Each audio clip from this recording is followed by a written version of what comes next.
Internet Studios World Headquarters in Spring, Texas, it's Barry on Deck, hosted by former ESPN Houston radio host and stand-up comedian Barry Laminack, starring Oliver the Cat. Written by Barry Laminack, produced by Barry Laminack, directed by, you guessed it, Barry Laminack, featuring sports, entertainment, special guests, film sessions, and some drinking. Okay, a lot of drinking. Viewer discretion is advised. And now, here's your host, Barry Laminack. What's up, you damn dirty deckheads? Welcome to Barry on Deck. I am your host, Barry Laminack. Thank you guys for being here. Today is Monday, June 3rd, 2024. And this is episode number 800 of Barry on Deck. Welcome to the show. Welcome to the program. It is with a heavy heart that I bring you today's show. We have had a passing of one of our own. It is a sad day in the Barry on Deck community.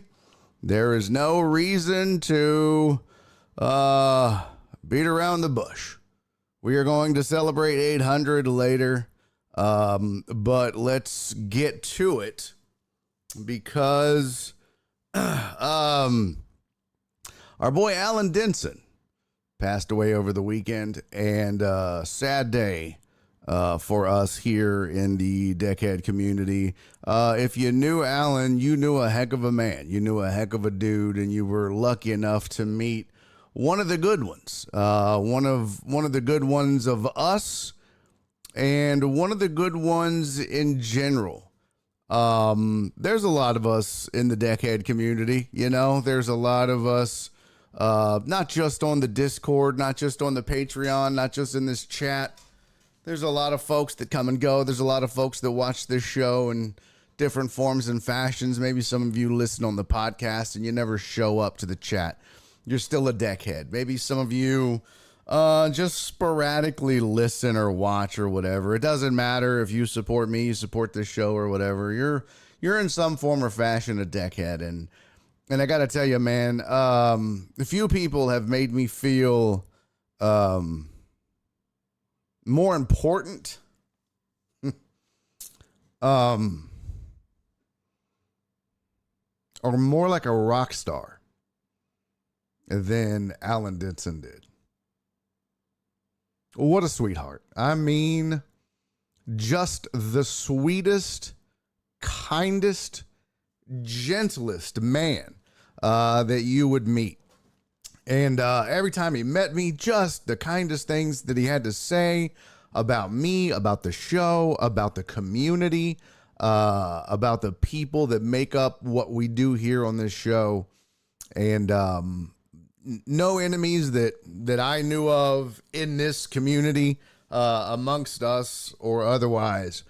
Just a genuinely good person. And a lot of people, you know, a lot of people will wax poetic and say nice things about people who, maybe don't deserve nice things, or maybe some of the things that are said about them when they pass away.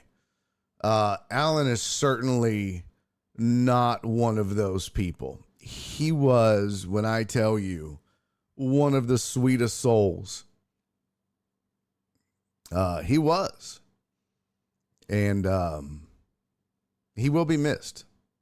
He will be missed greatly.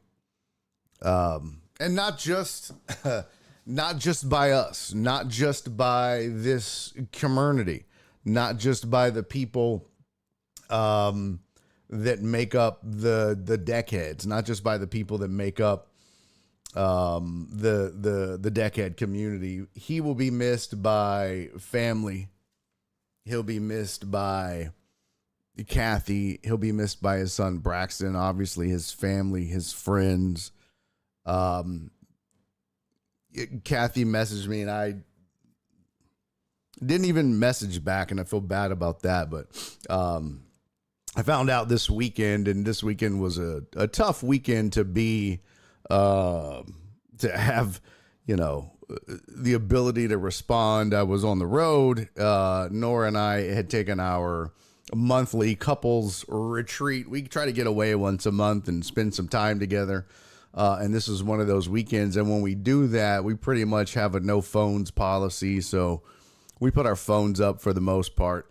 And, it was also, and I'm not one of those birthday week kind of guys or birthday weekend guys, but Nora had, I was in Marshall, Texas, and I do have road stories for you, by the way, later.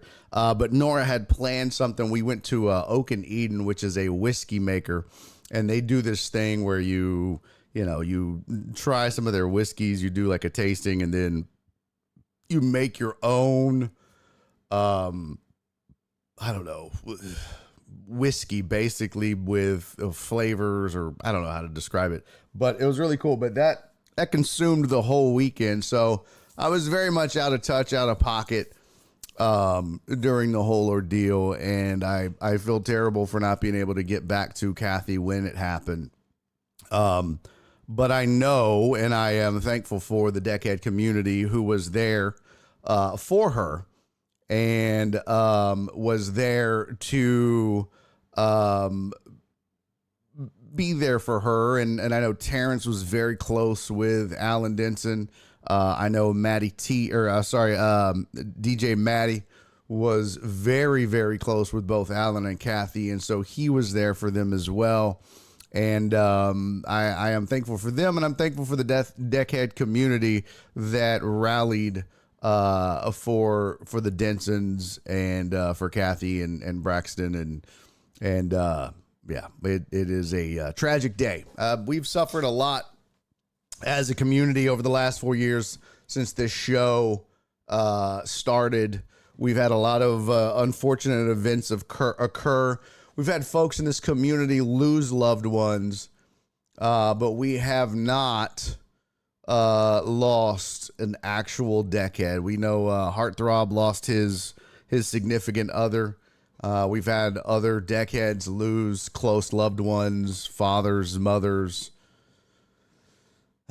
and we've been there for them through it all, but we've never lost a Deckhead. And so this is uncharted territory for us all. And I just wanted to also say real quick, thank you to Jen for stepping up in my steed while I was gone away and kind of out of pocket for all of this. Because as usual, she's the boss, and she is a boss. And what up, John Dorier? And she stepped up as per usual, like she always does. And she immediately messaged me once she found out and was like, hey, I'm going to start putting something together. And I just knew she would. And I was like, yeah, of course you are. And she's like, I wanted to check first. I was like, you don't have to. So she jumped on it and started putting stuff together and started reaching out to all the Deckheads. And so we have started raising some money for the Denson family, specifically for Kathy, to help her in this time.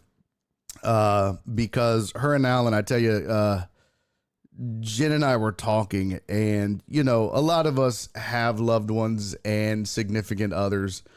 And if you knew Alan and Kathy, you knew how close these two were. And man, the love that these two had for each other, we could all be so lucky to be so loved as Alan loved Kathy. I mean, Kathy was his whole world. He did everything for Kathy. So, we are doing our best to rally for Kathy right now. And Jen has started. Hey, what's up, Walks? Jen has started a fundraiser for Kathy since Alan passed, and it is up to $300 right now. You can see it. It is right here at the bottom of the screen. So that is Jen's Venmo. If you're having a hard time seeing that. Yeah. And Donna said vice versa. Alan was her whole world as well. Absolutely. So if you have the ability to do so, please donate at Jennifer-Jones-1732. That will help us get, and we're not keeping any of this. We never do that. In the history of this show, in the 4 years, one of the things I'm most proud of is in the endeavors that we have done to help others and raise money and resources or food or whatever it is. We've never kept a dime, and we've never done it for money. We've never done it for publicity. We just do it to help, and we do it to help others, and we do it to help our own. And that's what we're doing now. And usually we do really well for rallying for our own. So if you can help and you'd like to help, I will leave this up for the duration of the week. So that is for Alan, and that is for Kathy Denson. So please donate, give, and give generously if you can. At Jennifer-Jones-1732 is her Venmo. There is currently $300. Big shout out to Sylvia for giving so generously. I tell you what, anytime something like this happens, Sylvia steps up in a big way. And so I just want to personally say thank you to Sylvia for stepping up immediately, no questions asked, and giving in a tremendous way. So thank you, Sylvia, for doing so. I plan to also do so at the end of the week as well. But I just want to encourage you guys to help out if you can. If you can. Of course, you don't have to. It's not what we're here for. But if you can help, please do. And yeah, if you don't have Venmo and you still want to give, by all means, just reach out to Jen. Her email is there, jen@barryondeck.com. You can message her here in the chat. You can message her on the Discord if you're there. You can find her on social media. You can hit me up and I'll get you in touch with her if you'd like to donate a different way. Maybe you don't have Venmo, but however you want to donate, we will accommodate, because at the end of the day, what we don't want to do is prevent you from helping somebody who is grieving and needing the help right now. So all the love that we can muster for Kathy and Braxton right now in their time of need goes out to both of them. I can't imagine the pain that she is feeling. I know the pain Braxton is feeling as a son. I lost my dad last year. That's what the tattoo is for. I lost my dad last year in August, and I know how tough that can be. So, give if you can. And if not, I do know that sometimes just a kind word, maybe a offer of condolence or, just a word of encouragement and letting her know that she's not alone, that can go a long ways, because I can't imagine if I were to lose Nora. Much like, Kathy and Alan, Nora's my world. And so I can't imagine the what she's dealing with right now. So I want to encourage you guys to be sympathetic, help where you can help, and try to be there as much as you can be there. And it's tough. I know that, but even if it's just to reach out and be encouraging, I want to encourage you to do that. Kathy. Hi, sweetie. Kathy just posted a message. Oh, shoot. This stupid ass. Here we go. Let's get this out of the way.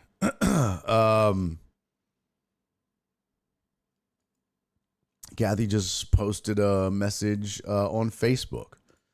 And right there she said, thank you, everyone. I knew everyone was with me in spirit. Again, Kathy, I don't know when you logged in or were watching, but I want to apologize personally for being out of pocket this weekend. Was on the road, was with Nora. We did our couples retreat, and it's a no phone weekend. And unfortunately, I was just not really available. But I want you to know that myself and the Decade community, just like we've been with everybody, we're here for you, and we will be here for you. And whatever you need, if it's within our means and our ability to do so, we will help you as much as we can. And we love you, and we loved Alan, and he was a special person to so many of us. And yeah, we lost a good one, and I can't imagine your pain, Kathy. But I take solace in the fact that, I know what he was going through was tough, and I know it was tough on you. And I'm certainly one of those guys watching my dad kind of go through it as well, that, at some point I reconciled the fact that, yeah, there is a better place. Whatever you believe in, whether, it's a religion or a universe or whatever it is. I'm one of those guys that believes that there is a better place. And so, I'm certainly happy for Alan that he's in a much better place at this time. So, yeah, my heart goes out to you, Kathy, and I love you to death, and I hope you know that. And again, I want to apologize for not being able to be there as quickly as I should have been for you. And I am sorry for that. But we are here for you, and we will continue to be. And I think you know that, and certainly there are others here, Heartthrob and everybody else knows that and can bear witness to it. So, but we are trying to do our best to help raise money for you, Kathy, to get you through this time. So again, guys, on the screen there, you can see at Jennifer-Jones-1732. Please donate. Reach out to Jen. You can ask in the chat. If you don't have Venmo, she's got, I know, well, Jen, do you have PayPal? I don't even know if she has PayPal. She has Zelle and Cash App, I know. I don't know if she has PayPal. I don't know. She might be too old to figure that out. Oh, you do have PayPal. Oh, she probably got one of the kids to set that up for her.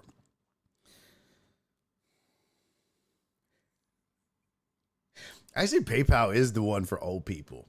Like, PayPal's the one old people use. So that's probably the one she set up first. Cash App's the one for youngsters. Yeah, Cash App's the one she may not have. That's the one all the young people use. She may not have that one. She may still be like, well, you can fax over your money. So, yeah. It's just I still got smoke for you, B. Keep it up. She was on my ass this morning, y'all. On my ass.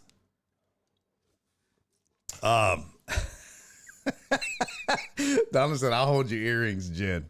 Okay, now look, I don't need y'all ganging up on me, all right? Told Al said Jen is rich. She gets money from every corner of the earth. What? Alan would send his birthday monies via PayPal. Oh, that's so sweet. All right, so please give. And then I want you to know, too, that we are putting together kind of Kathy messaged me on Facebook, and she said that Alan didn't necessarily want a service. He didn't want any kind of fanfare or anything like that, so I don't think that there's going to be one. That is true, Alex. There is nothing wrong with PayPal. Old ass. So there's, unless I guess Kathy changes her mind, I don't believe there is going to be a service for Alan. Is that, well, I don't know if she's here, and I certainly don't want to bother her, but the last I saw, there probably is not going to be a service for Alan.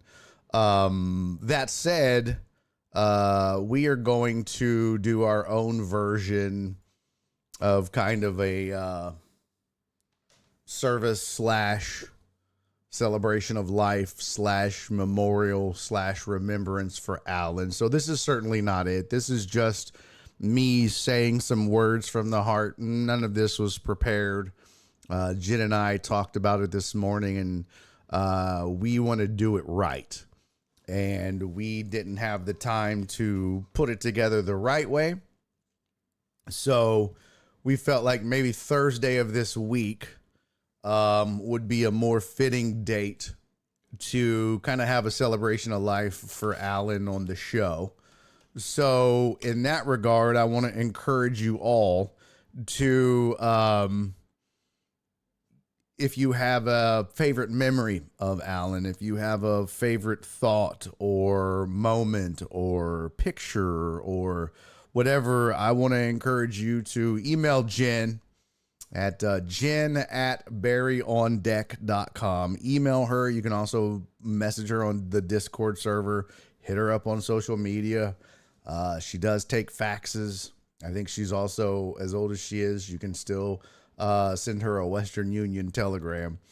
But send her your favorite moments or thoughts or memories with Alan, and we will compile those for Thursday. We will have some other things planned for that Thursday show in remembrance of Alan. So this is certainly not it. This is just, this is just some words and some thoughts from the heart. So yes, Chris, she also does read smoke signals. She is multifaceted. She's old, but she's talented. So she threw that up in my face today too. She says she's mad. I'm mad because she's Jenny's mom's favorite child, which is probably very true. Very true. It's gross. So please, get that stuff to Jen and don't delay. We want to get that done by Thursday. So if you can, please message Jen. So rest in peace, Alan. Love you, buddy. And Kathy, we're here for you. If you need anything, please let us know. I thought that Jen, you're everybody's favorite child, though. Yeah.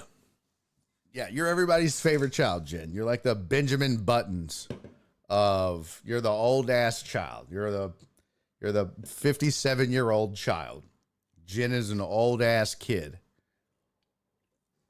So, all right, let me move on before I catch an ass whooping that I do not, I repeat, do not want today.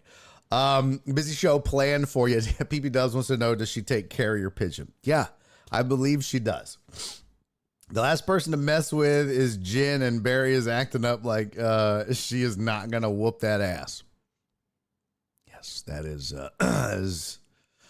yeah, well, it's a long distance, and I know she doesn't go north of I-10, or is it south? I don't know. I don't remember what it is. I think I may have screwed up. I think it's south, and I'm north of I-10, so you're right. I may be in for an ass whooping, and I totally screwed that up because I forgot if it was north or south.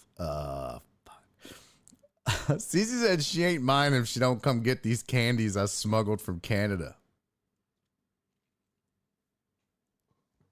You do still look good, Jen.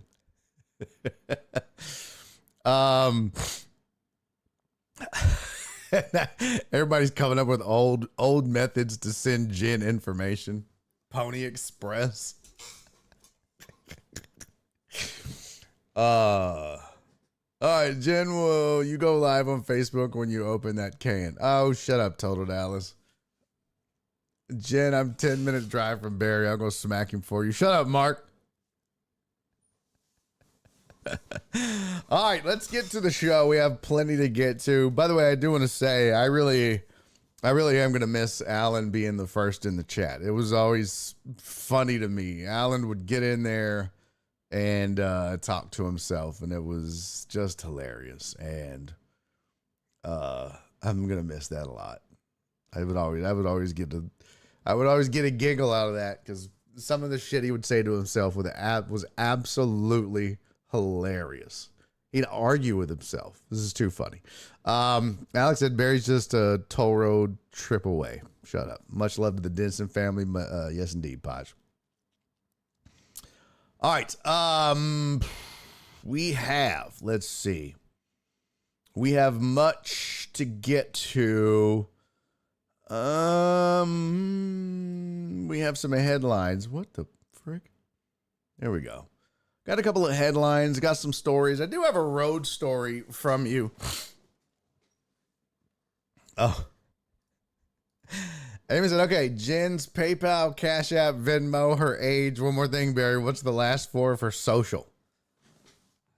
0001. She got the first one, bro. She's old. I mean, we've covered this already. Her social is 000-000-0001. It's her social. She was grandfathered. She was grandmothered into not having to have a license. She was the original test driver for the Model T. She doesn't even have to have a license. That's, you know how great that is? Fun fact, a lot of people don't know this. Heck yeah! Yeah. Donna, thank you for resubscribing, sweetie. By the way, Homo Astros fan, thank you for the 100 bits, buddy. I apologize for not saying thank you earlier.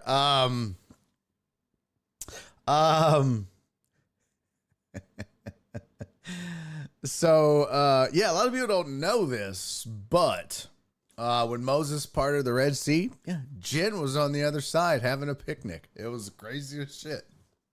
Wright brothers? When the Wright brothers took flight, Jen was the one doing the little orange paddle things. She was the one getting them on the damn runway. A lot of people don't know this about Jen. All true. Jen said he acts like I'm older than him. This is wild. Shut up. Heck yeah! Shut it. Keith, buddy. Thank you for resubscribing, man. 28 months. This is crazy. 28 months, 25 months. We're all old. Jesus Christ. Donna said, what's this roast of Jen about? I don't know how it turned into that, but it kind of just did, so... Excuse me. Eric says, so do I get the BOD sign because Barry is not surviving this one? Yeah, you can have it, buddy. You can. You talking about the three letters, the B, the O, and the D? Heck yeah! Yeah, you can have that. And if you reverse them, it's date of birth, and Jen's is 0101 00 BC. It's just O. Jen's date of birth is 0. All right, that's enough. Okay, CC still wants the ice maker. CC, it's broke. Well, I guess this is the last episode of Barry on Deck. Shut up, Steven. Looks like we're having a service for both Alan and Barry. Heck yeah! Trey, thank you for resubscribing, buddy. Much appreciated, my friend. Oh, truck driver Pookie, thank you for resubscribing for 23 months. That's very kind of you. Dre's in for 23 months. You guys are the best. We got a hype train going. Holy shit. I have a road story for today. I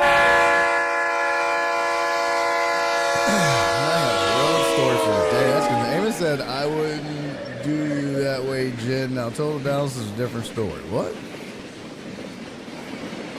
What?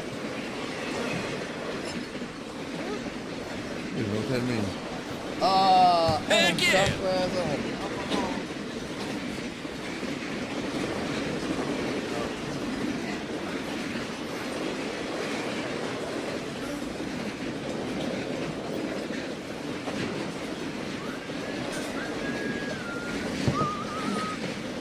This is gonna be gross as shit. I wasn't gonna do the shot, but then I could just hear Alan Denson in my head going, "Do the shot, do the shot, do the damn shot." So this is definitely for Alan. I don't have a shot glass here, but this one is certainly Memesters. What's up, Mimi? You the best, sweetie. Thank you so much. I love you, boo boo. Thank you for the 100 bits, Jen. I love you, Jen. Thank you for resubscribing. You're the best. She said I should cancel. I love you, Jen. Jim, thank you for the 69. I like. By the way, I missed Jim's message, and I wanted to read that because I do know Alan was very supportive of this show, but one thing about Alan was Alan loved to be entertained, and he loved to watch shows like this, and Alan was one of the guys that was very supportive of anyone that was associated with Barry on Deck or me. So if someone came on the show or someone was associated with the show, for example, Jim was associated with the show,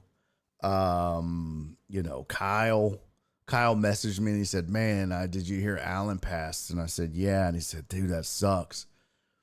But Alan was that way, man. He loved to be entertained, but he was very supportive, man. And if I introduced someone to the Deckhead community, there's a guarantee that there's a few folks in this community that are going to support them. And by God, Alan was one of them.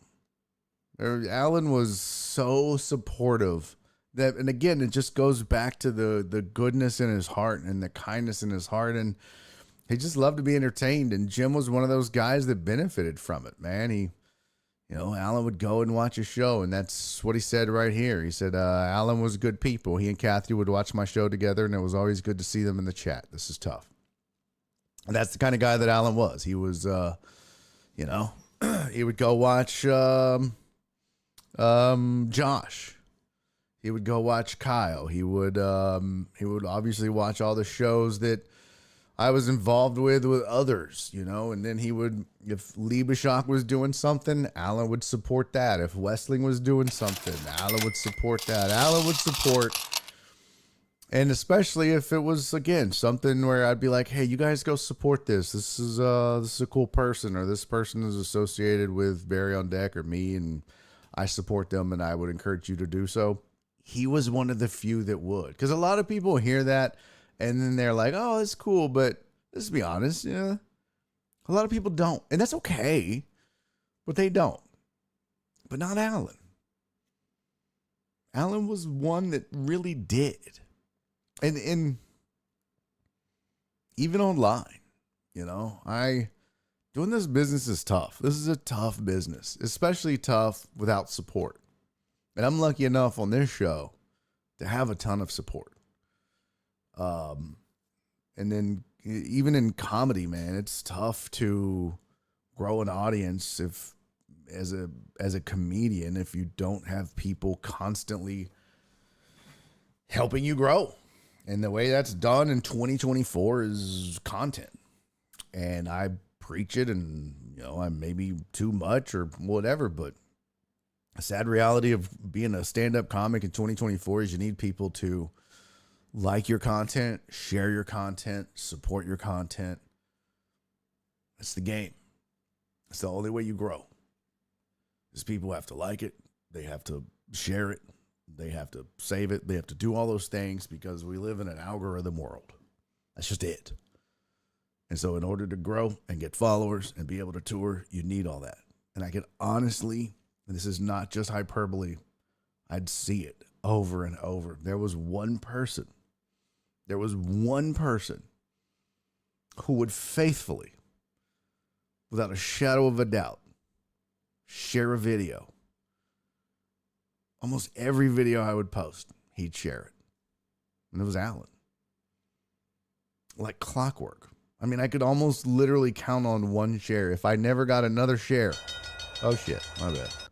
That was awkward. But I could count on one person sharing my stuff. If I posted a video, stand-up clip, I could count on one person. It was Alan. That's how sweet he was. He's just that dude. And, yeah, he's just that guy. So,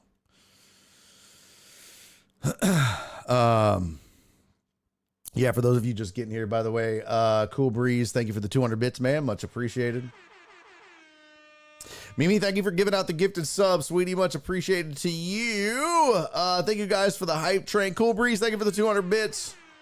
Let's see. I just did that. I don't know why I just did it twice. Thank you guys for the hype train, man. 98% of level 2. We almost hit level 3. 6 subs, 369. 369 bits. Crystal, what's up, girl? Good to see you, sweetie. Cool Breeze said, wait, Alan Denson? Yes. Todd said, oh, man, that sucks. Yes. For those of you just joining, yep, Alan Denson. We lost Alan over the weekend, so this was for the hype train, but, you know, I said I wasn't even going to do the shot, but I could hear Alan in my head being like, do the shot. Do the shot. And so I'm going to do it anyway. So this is for Alan. I love you, Alan. Cheers, everybody.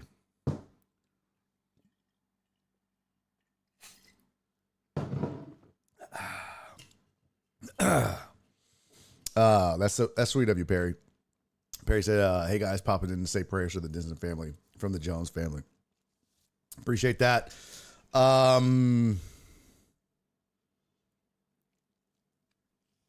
Flip said, Alan is the only person to ever defend me. This is the kind of guy he was. I mean, really. I mean, Stephen, don't think it's not going to happen Thursday when we do the celebration of life and all that. Of course it is. Jen, I already told Jen that's what's going to happen on Thursday. So, yeah, we're going to do that. Yeah, you can ask Jen. I already mentioned that this morning, so it's going down. All right, so the show must go on, unfortunately, and it will. And I can tell you there's nobody that would want it to go on more than Alan. And genuinely loved the show. And genuinely loved all of you and this community and us and what this all stood for and what it was and is. So we're going to do it. Don said, yeah, there'll be a celebration of life for Alan and celebration of CeCe's birthday, June 15th at the Blue Lagoon at 6 p.m. Shit, do I have let me see, what is the 15th? Shit. I think I literally just booked that. Jen said kinda did. Yeah.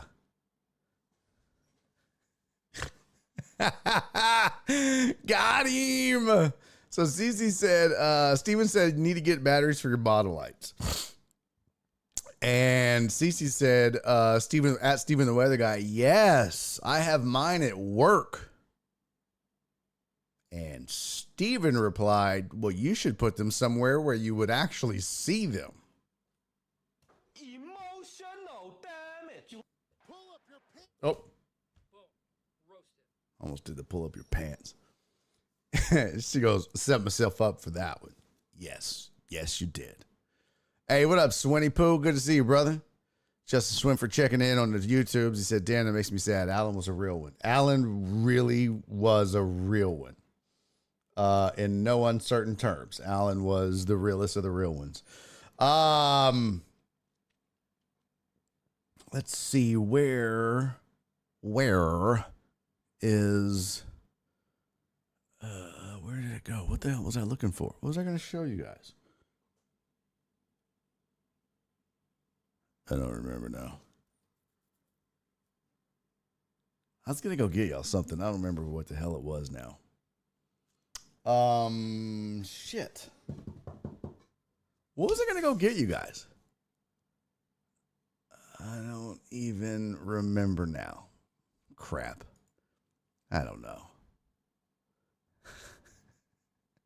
Yeah, you show us, CeCe. She says she's going to go. Oh, yeah. I was checking to see if I booked a gig on the 15th. Because I think I did. Oh, did Mark and Mimi donate? You're the best. Let's see. Barry, you you available for a show Saturday, June 15th? Yeah, so I just booked it. Okay. So, depending on the time, I don't know yet, but I will try to make it out to the birthday / celebration of life. But the show is in New Caney, so I don't know where the Blue Lagoon is, but that might be a bit of an issue. So, I will do my best. I promise. All right, let's get to some show. Because like I said, I know Alan would want the show to go on because that's how Alan was and is. Hey, what up, Fidel? Good to see you, brother. All right, let's get to our sports headlines first.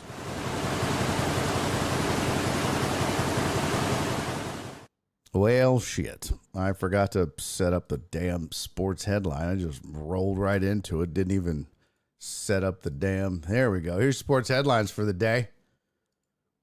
Here's one of them at least. Justin Jefferson has a new deal. I saw D-Mata chime in on this. Justin Jefferson signs a 4-year, $140 million deal. 4 years, $140 million. They were talking about it this morning on Get Up, Sit Down, Get Out, Shout Out, Sit Down. I don't know, whatever the hell it's called. Excuse me. Second richest, or it's the richest non-quarterback money deal in the NFL, in NFL history. So it says Minnesota Vikings and star wide receiver Justin Jefferson has agreed. 4-year, $140 million contract extension that includes $110 million guaranteed. The deal makes him the highest paid non-quarterback in NFL history. Deal was negotiated by WME Football, which includes $88.743 million due at signing. So he's going to get $88 million right up front. Randy Ashford said CeeDee Lamb appreciates Justin Jefferson. He appreciates all these wide receivers setting the market, right? Because now he can go in and slot above Jalen Waddle. And I mean, he's not going to get Justin Jefferson money, Randy. He's certainly not going to get Justin Jefferson money. But he's going to get more than Jalen Waddle, that's for sure. And Tyreek Hill's sitting back going, well, I might not get Justin Jefferson money, but I might get close. So, yeah. Vikings announced Monday Jefferson agreed to an extension that runs through 2028. Time has finally come. The deal I've been waiting for since I was a little kid. Been doubted my whole career, not being highly recruited, not being the first receiver of the draft board. The whole journey wasn't for me. To be given a gift to play football is the highest level. It's a blessing. It's an honor. That's what Justin Jefferson said. So, yeah. The signing bonus is insane. The money is insane. But, you know, let's take a look at the stats. So ESPN had a thing where guaranteed money for receivers. Excuse me. Justin Jefferson had $110 million. A.J. Brown at $84 million. Amon-Ra St. Brown at $77 million. Jalen Waddle checked in at $76 million. So CeeDee Lamb's going to slot in there somewhere. Right? But let's take a gander at Justin Jefferson's let's take a look at his stats. And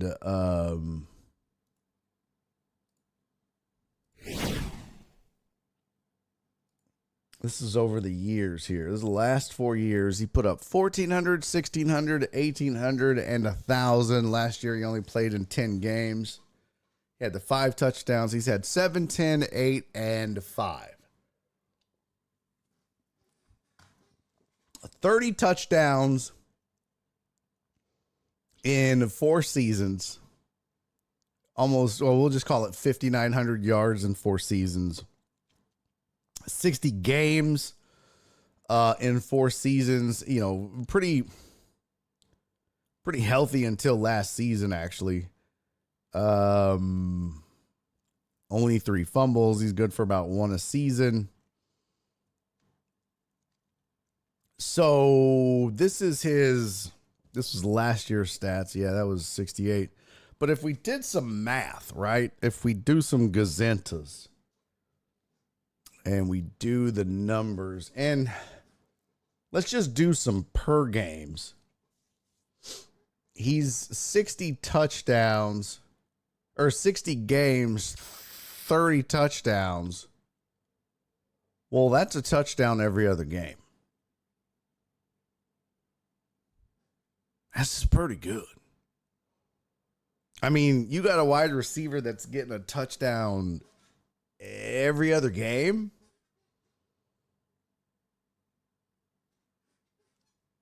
That's pretty good. I don't know if there are a lot of other receivers. Let's just take a look at the stats from this year. Whoops. Let's go look at stats from this year. Here, let's duplicate this. Oh.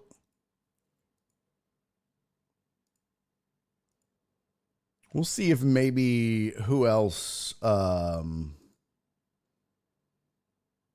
the last 4 years could say they averaged a touchdown every other game as a receiver.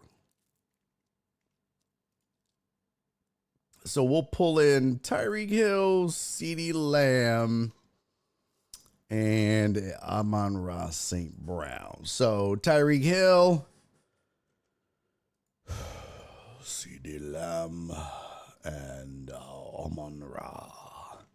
So Hill, 76 touchdowns in 124 games. That's more. Let's see, 124. Oop, almost clicked out of that.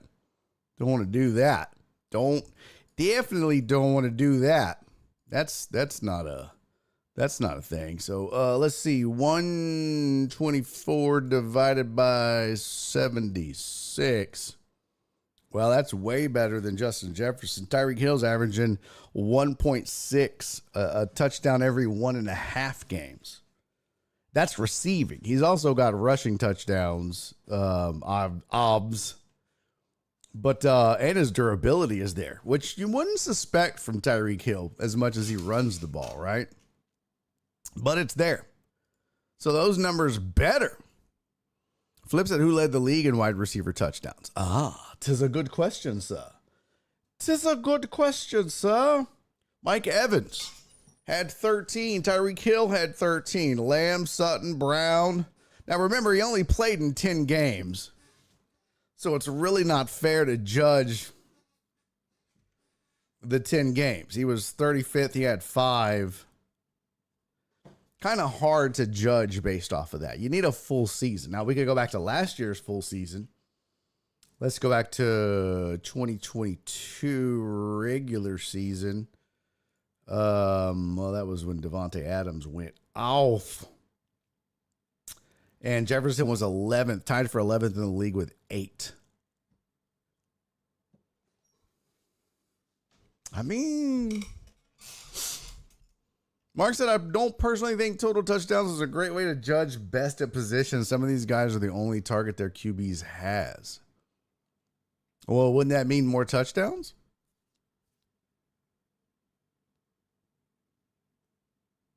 Oh, you're saying because other guys are going to have more touchdowns.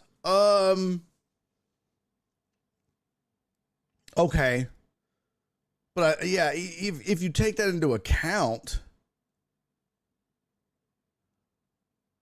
wouldn't Justin Jefferson have more touchdowns? Shouldn't he? I mean, I really can't think in 2022 who the hell else was on the Vikings that was. Let's pull this team up. Let's pull up the Vikings and see in 2022. Let's pull up their stats. Who all was competing for touchdowns in 2022 with him? Rushing, it was Dalvin Cook. He had 8. Oh, Thielen, 6. Osborne, Hawkinson. Yeah, I mean, I feel like he should have maybe ran away with that a little bit more. Thielen had 700 yards, so he doubled him up easily in yards, but only had 2 more touchdowns. Don't get me wrong. I'm not saying Justin Jefferson isn't great. He certainly is. He's one of the best, but I didn't know these numbers. I'm looking at these for the first time and kind of dissecting them along with you guys. I'm just saying that, yeah, I mean, I'm kind of half agreeing with you, Mark. I'm just saying, like, I would have thought, based on what we just heard about this deal, that his numbers would have been a little better than what I'm kind of discovering on the fly with you guys. A touchdown every other game is great. Let me run. You didn't count on 7 points from JJ every other game. Well, then, heck, don't worry, guys. Every other game, we're at least getting a titty out of Justin Jefferson. We know that.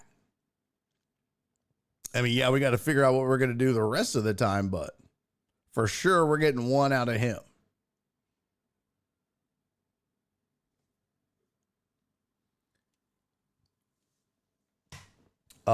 Yeah, so I mean, what I'm seeing is that he's got good yards. Let's look at CeeDee Lamb's numbers. CeeDee Lamb's numbers over 4 years in Dallas: 66 games, 32 titties. That's more than 2 a game. Oh no, it's just it's a little over 2.1 a game. So it's a little over, you get a touchdown every 2.1 games, 2.06.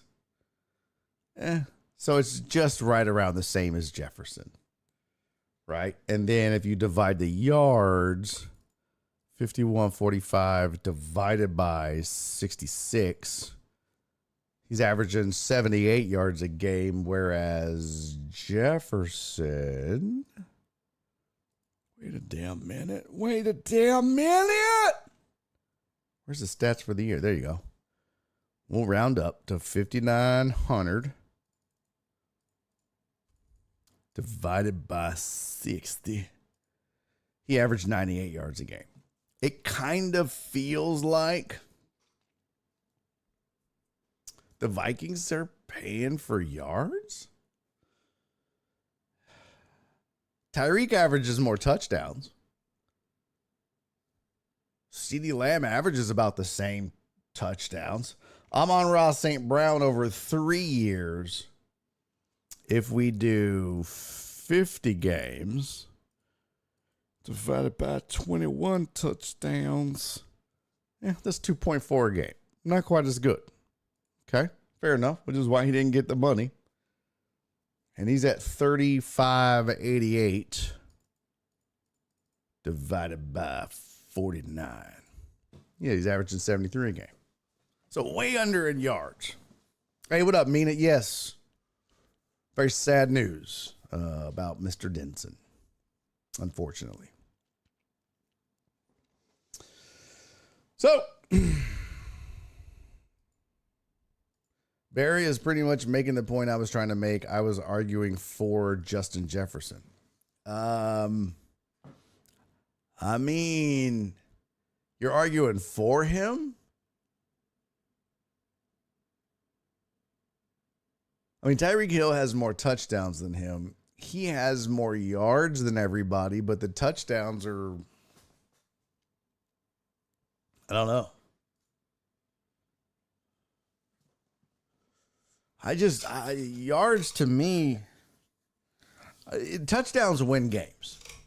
I would put a lot more stock in a guy that scores than a guy who puts up yards. I mean, give me a guy who, because, and I hate to say this, But Andre Johnson for a long time, and it was partially no fault of his own because he had David Carr throwing to him for a bid and Matt Schaub. And wasn't David Carr throwing to him? Yeah, Jared Taylor. Just there you go. But it's like,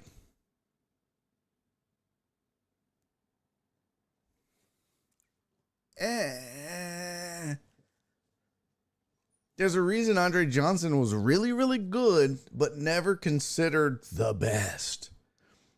Ton of yards, had a little bit of oopsie dropsy, just didn't have a ton of touchdowns.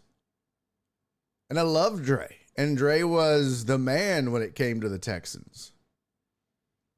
And he was feared a lot of times, but I don't know. Wallace said he would have had more touchdowns, but remember, he was injured. Then he lost Cousins and Hawkinson. Yeah, no, you're talking about the last season. Yeah, that's fine. I was just, we even broke it down to look at the previous season as well. Because he wasn't injured until the final season. But the first 3 seasons, he was fine. And I was doing this per season or per game. So I'm not doing it per season. These numbers that I'm comparing receiver to receiver, CeeDee Lamb, Tyreek Hill, Amon-Ra St. Brown, and comparing them to Justin Jefferson, I'm using per game numbers. So he's way above those guys in yards per game. Not even close. He's almost at 100. They're in the 70s. It's not even close. Titty-wise, touchdown-wise, yeah, Mark said losing Hawkinson would argue that you should have had more touchdowns. I mean, Wallace's point is, well, now the defenses can focus on you more. Okay. But you also become the number 1 target on more opportunities. So it's 50-50 split. So, nonetheless, I mean, the dude is he's a fantastic talent. I just don't know. Is he the head and shoulders greatest non-quarterback player of all time?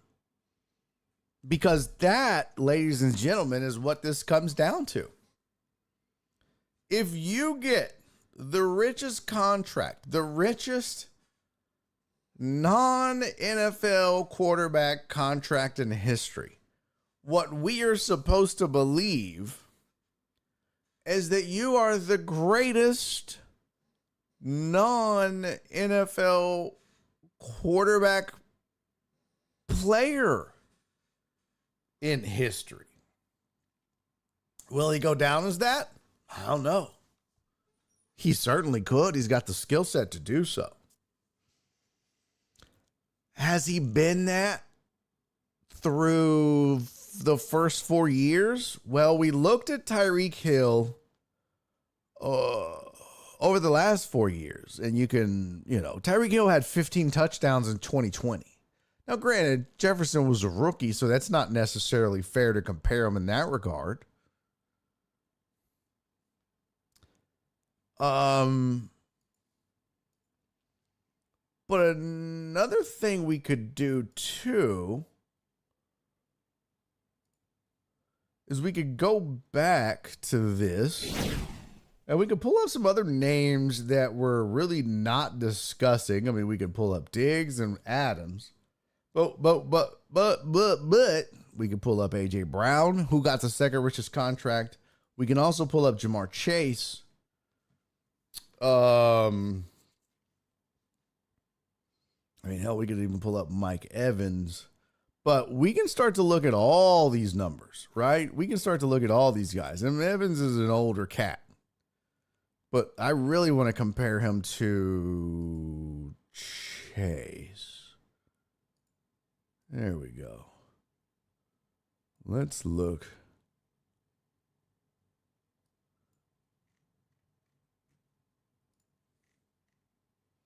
So Jamar Chase over 3 seasons has 29 touchdowns in 45 games. I don't even need to get my calculator out. What I can tell you is that's way better than a touchdown every other game. Way, way, way better. That's not even close. A.J. Brown, let's see, his stats. He's just on his 5th-year deal. 42 touchdowns in 77 games. That's better than a touchdown every other game. And Justin Jefferson just got more money than he did. Right? So, I mean, you know, these other guys, it's not necessarily fair to compare them because they're vets, right? They've been around a really, really long time. So it would almost be unfair. Why the hell? Bro, just get out of here. Scram, beat it, kid. It would almost be unfair. Hey, appreciate you, Sandoval. Good to see you, pimp. Long time no see. Total Dallas, I forget numbers. Think impact. He's about to break in a rookie for at least 2 years.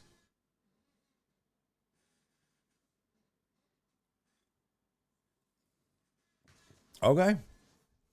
We're going to find out.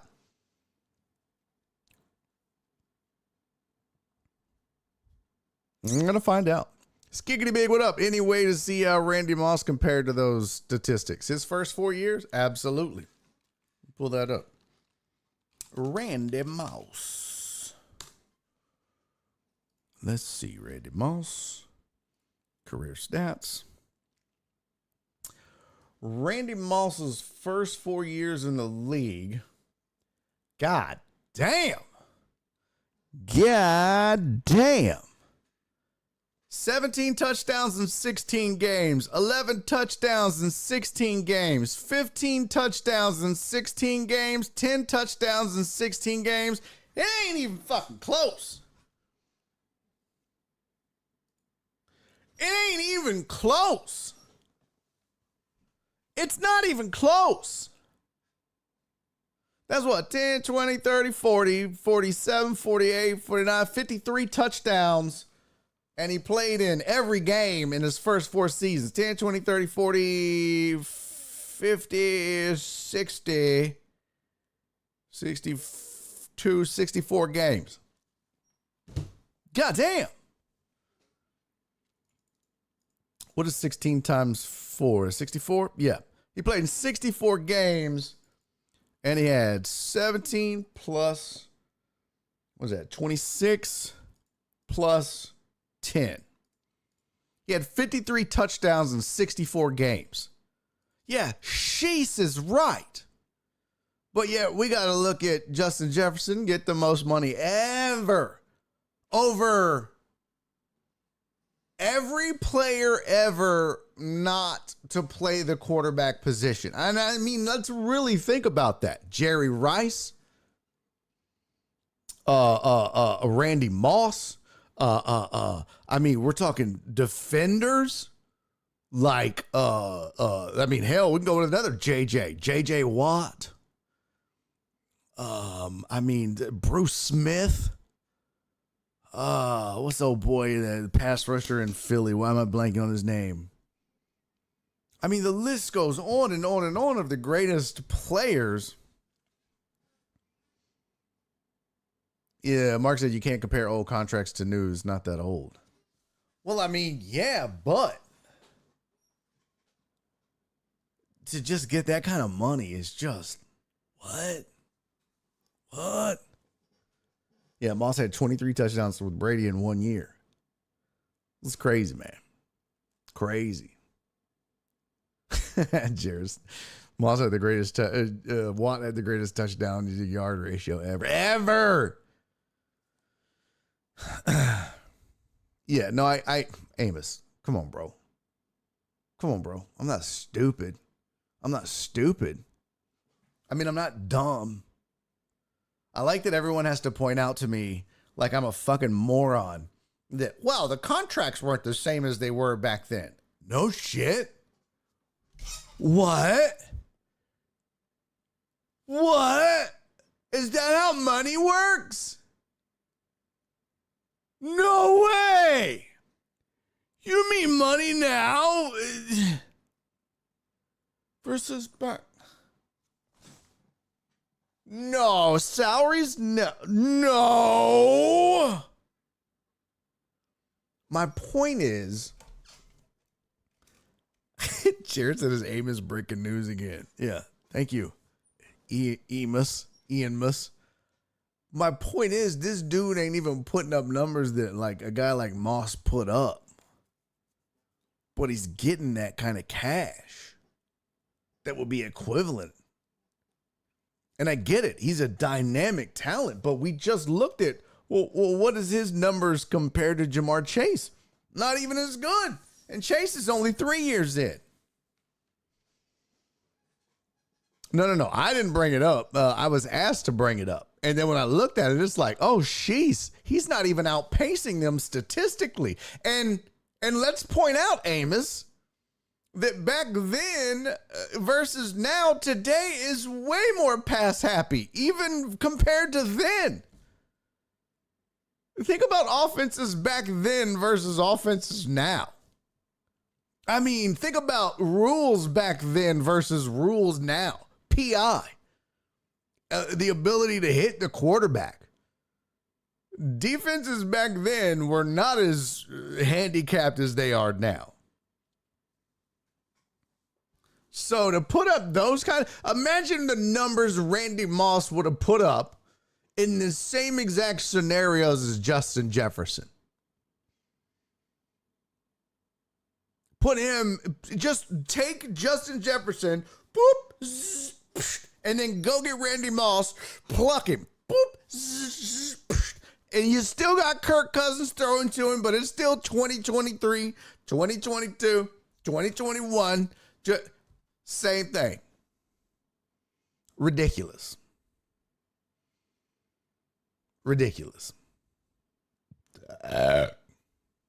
So, bruh. And again, I'm not bashing Justin Jefferson. The dude is a baller. But are we certain he's even the best receiver in the NFL right now? I mean, for my money, it might be Jamar Chase. And I get it. It's who's ever next, right? It's who's ever next. And he happens to be next. But boy, if I'm the Vikings, I know you got to lock up your mans.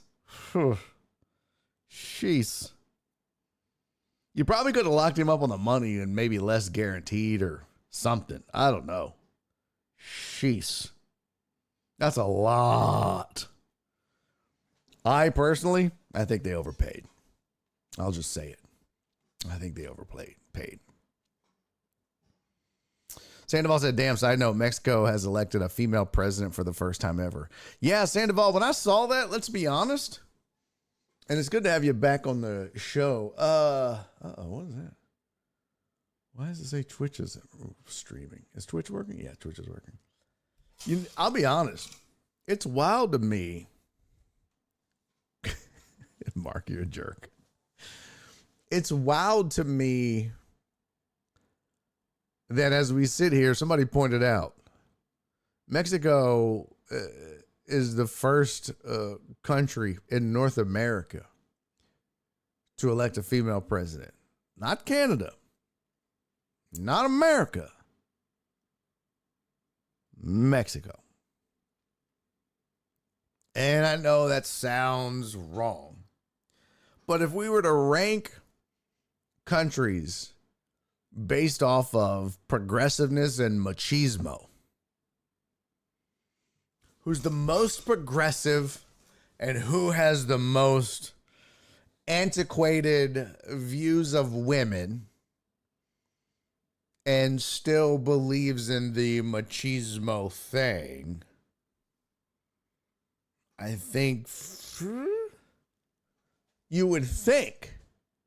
I'm not saying it is. I'm saying you would think the most progressive would be Canada, and the most antiquated way of thinking and the most bravado and machismo would be Mexico. But like it's being pointed out in the chat, it was down to 2 women in Mexico. Now, the scary thing is, as they said that there was a record number of politicians that were killed during this election cycle. I really hope that they protect her. I don't know about her politics or who she is or what she stands for or whatever. It doesn't matter. I mean, good for them for electing a female, unless she's like, oh, look, it's the female version of Hitler. Then that's bad.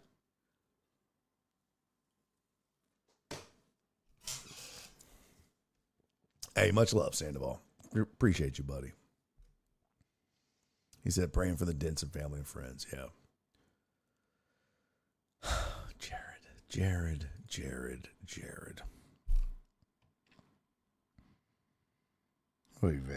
Oy vey, Jared. And I'm not even Jewish. You got me over here saying Jewish things. Oy vey. Jared said, I bet she rolls a hell of a tamale. Somebody time Jared out for that. That was inappropriate. Uncalled for.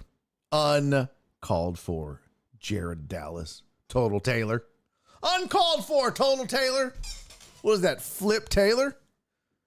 What is that, Flip or is that Jared Taylor? I can't tell.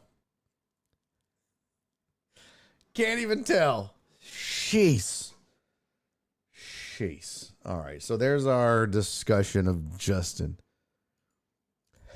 Cece did it.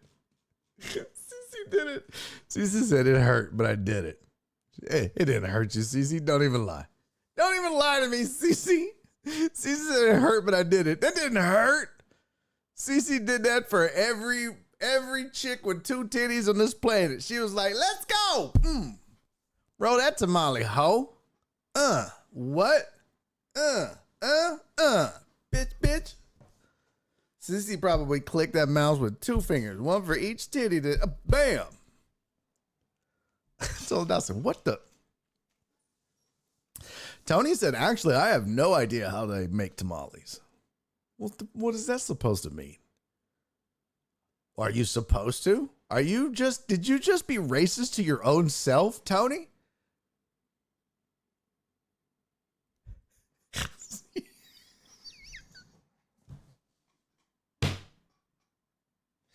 Cece says she clicked the mouse with her titty to time him out. She was just like, I clicked it with my titty. And you're timed out. Cece. Oh my God. That's hilarious. Oh, that's hilarious, Cece. Oh, Tony's like, ooh, in my face. In my face. I don't even know how to make tamales. In my face. I'm a coconut. What? Are you being racist to yourself, Tony? Let's calm down. Tony's about to time himself out. Hey, words hurt me. What? What is happening in this chat? What is happening in this chat? Sandoval said a tit block. What's going on? This chat is out of control right now. This chat is out of control. Cece's titties for president. No, you can't do that, heartthrob. That is awful. No. Hey, Amos and my black grandfather from Mississippi used to sell tamales in New Orleans. Was known as the hot tamale man. It blew my mind as a kid. Yo, that's crazy. Amos, that's wild. What do you ride around like a leche man and shit on the bike? Yeah. He had a little horn and shit. He wear a sombrero and be like, damn, that is the blackest Mexican I've ever seen in my whole life. Y'all.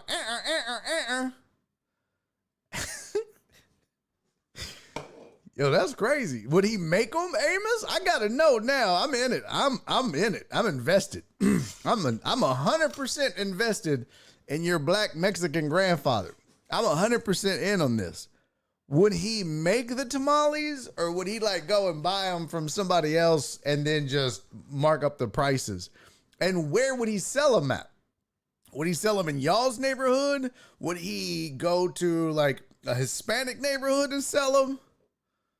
And would he do anything to them? Like, you know what I mean? Like, would he put his own spin on the tamales? Like, or would he just sell them as? I have so many questions. Would he put some hot sauce on them? You know what I mean? Like, you know. Would he put his own spin on it? I gotta know. This is fascinating. Sandoval said instead of chicken, it's just tamales and a 40. Okay, Terrence said my grandmother would make tamales. What is happening? Next day, what? The next thing that's going to happen is Alex Villanueva is going to tell me that he and his cousins used to go to the corner store and ask for, when they would get a soda, they'd say what flavor, they would say purple. Like, I don't know what's happening right now. What is this topsy-turvy world that I'm living in? This is crazy. Amos said in big red pickup, like Sanford and Son. This is hilarious. He was the goddamn junkyard tamale man. Amos said in a big red pickup, he sold watermelon and tamales. I don't know where he got them. We had one block of Mexicans in New Orleans when I was growing up. That's it? You had one block of Mexicans in the entire city of New Orleans? Damn. I bet y'all's restaurants sucked. Shit. You had like 2 good restaurants in the whole city. Damn. We need a slogan. Philip Alex. What?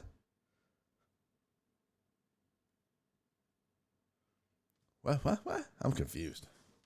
Yo, that's crazy, Amos.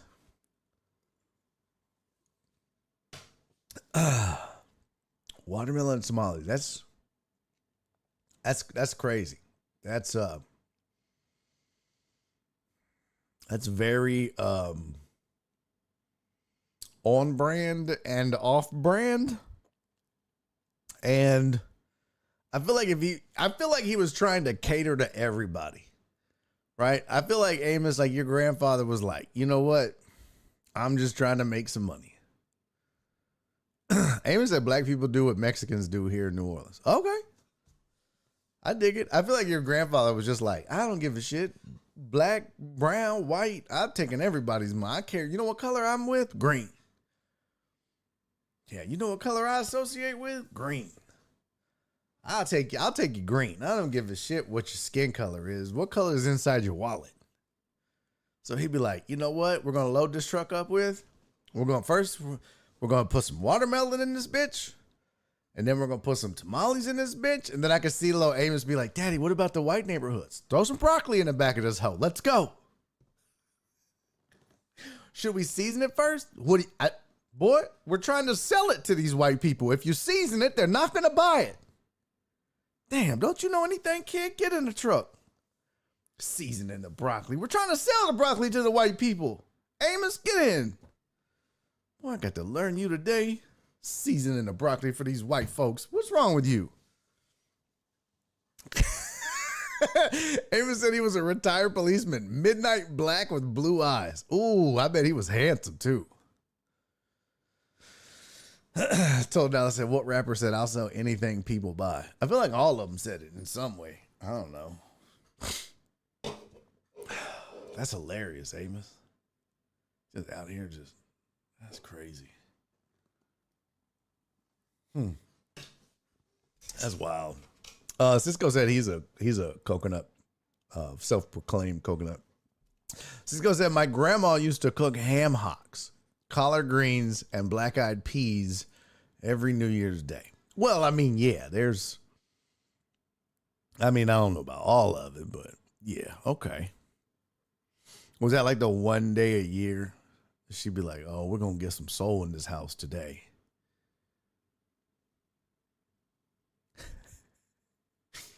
Oh, I still do that, Cisco. Nice.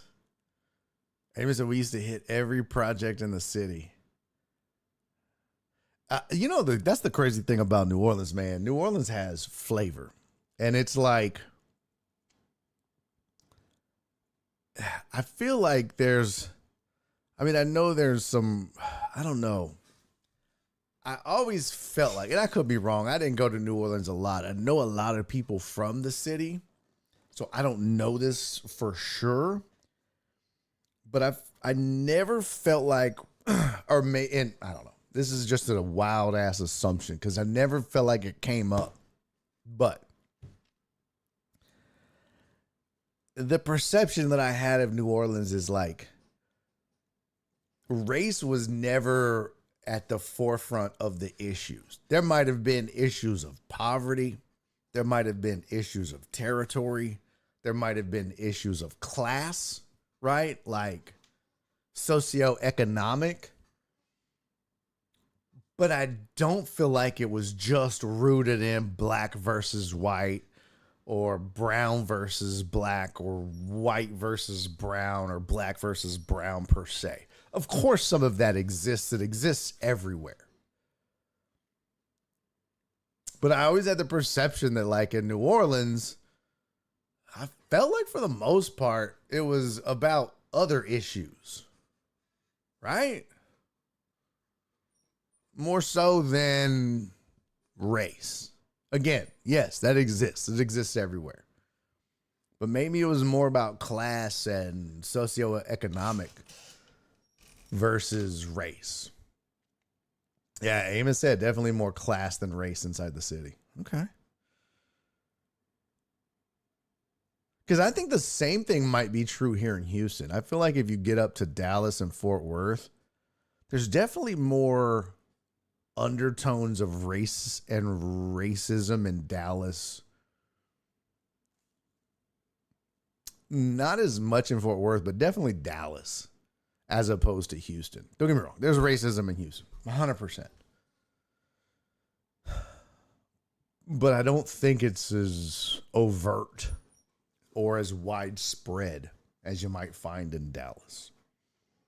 Could be wrong. Total Dallas is confirming, so I guess I'm right.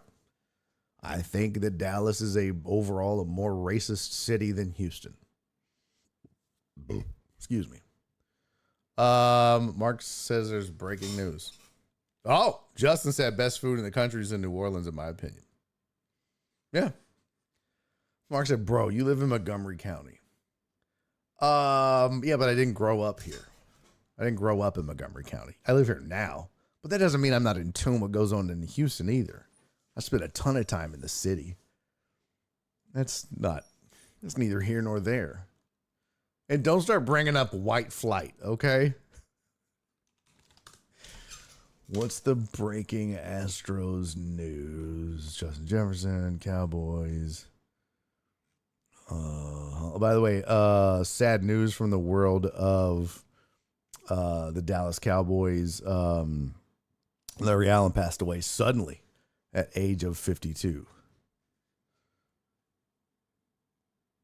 Oh, it is, yeah, Montgomery County. Yeah, but I was talking more Houston metro area. I mean, I don't consider this the metro area, although I guess it would be. Yeah, Dre said New Orleans definitely the best food.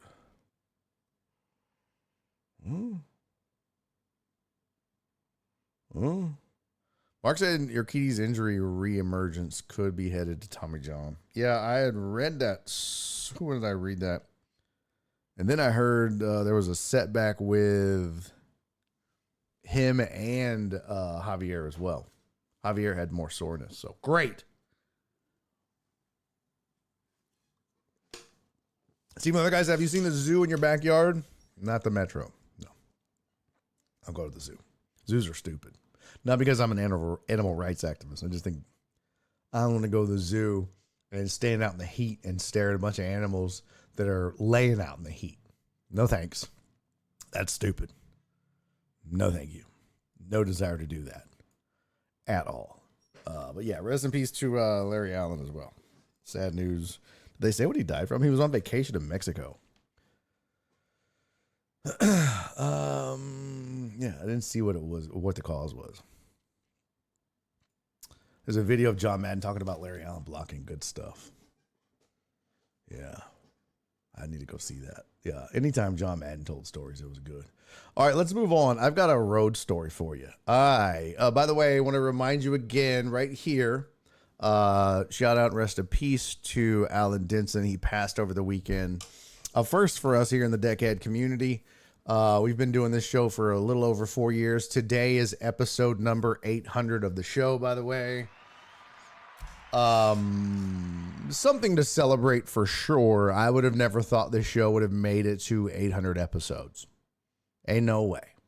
If you'd have asked me on May 11th of 2000, yeah, when I went live right over here, I was facing that way, and this whole place looked different. Went live over there, and it was awkward and weird. And the show has come such a long way, and we've done a bunch of weird and different shit. But I would have never thought this show would have gotten to 800 episodes. I didn't even think it would get to 500 episodes, to be honest with you. I didn't think we'd make it past a year. I thought either I'd quit or y'all'd quit. That's just what I thought. So I'm very appreciative of everybody that has, Barry in year 2000 has been doing this show for 24 years. What did I say? 2000? I meant 2020. Sorry. But yeah, I would have thought either I would have quit or y'all would have quit. I'm just still thinking, all right, one day I'm going to come in here, flip the switch, and no one's going to be here. I still think that to this day. So I'm blessed and appreciative of every day that I go live and y'all show up. It's a blessing. So thank you for 800 amazing episodes. Well, about 740. There's been probably 60 of them where I've sucked or y'all have sucked. But for the most part, it's hard for y'all to suck. It's on me. All right. If it's a shitty show, it's on me. And you know what? Honestly, I've only rage quit like 10 of them, which is a really good ratio if you think about it. Hard Times said, Barry, how many times I got to tell you we'll keep showing up as long as you do? I mean, that number also dwindles. Let's be honest. Wallace said 0 views would be a funny April Fool's prank. Yeah. But then I just wouldn't. Shit. April 2nd, there would be no show. Be like, oh, that was hilarious. Too bad I'm not going to risk it again. Fool me once. Shame on you. Fool me twice. Not going to get fooled again. Yeah. And Uriel Villanueva, this man that you see right here. Right here. Right here. Never missed an episode. Never missed an episode. Uriel Villanueva has been here for all 800 of these raggedy ass shows. It's crazy.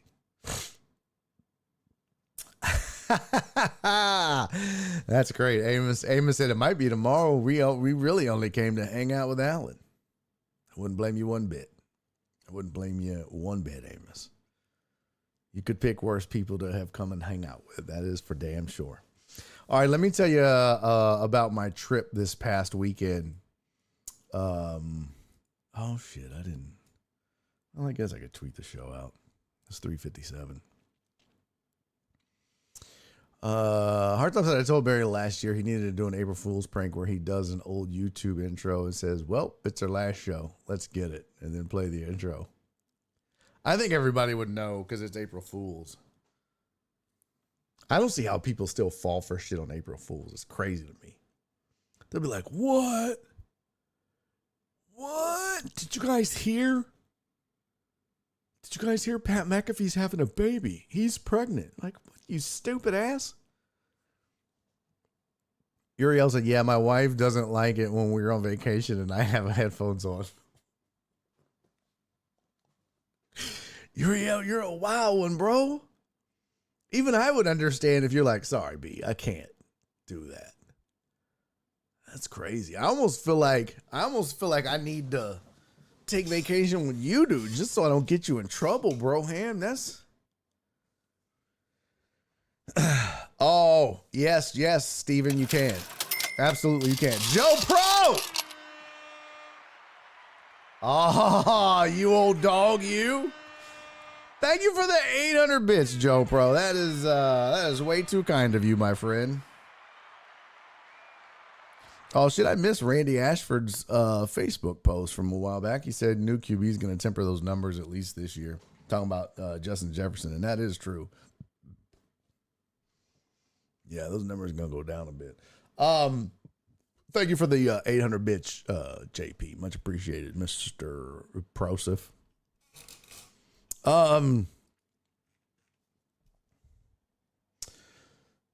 So, yeah, Stephen the Weather Guy is setting the over-under at the number of fights that I almost got into at 1.5. Now, see, if it were me, Stephen, I would have set it at 0.5. So you're just certain that I would have gotten into at least or almost gotten into at least one fight? That's interesting because I'm with Nora. So I would have thought, if you think I'm with Nora, then you would have thought 0. So you would set it at 0.5. So that way people that think, oh, it's 0 would have taken the under. And people that think, oh, well, he definitely got into at least one would take the over. But you set it at 1.5. Interesting. Okay. No, it's too late now. You done set the book, bro. You can't move the line. The story's about to start. Hey, congrats, Joe Pro. Is it an easier job? I think by reading what I saw in the Discord, this is a much easier job for you, which I hope it is. I'm happy for you. You deserve a much easier job. Miggy, happy birthday, brother. It's not Miggy's birthday, by the way. It is always Miggy's birthday, but it's never Miggy's birthday.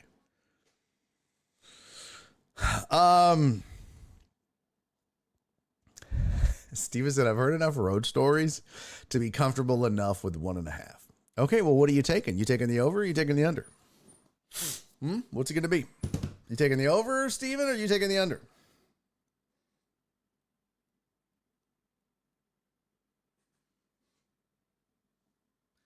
So you set it at 1.5 and you take the under. Yeah, you are shitty at betting.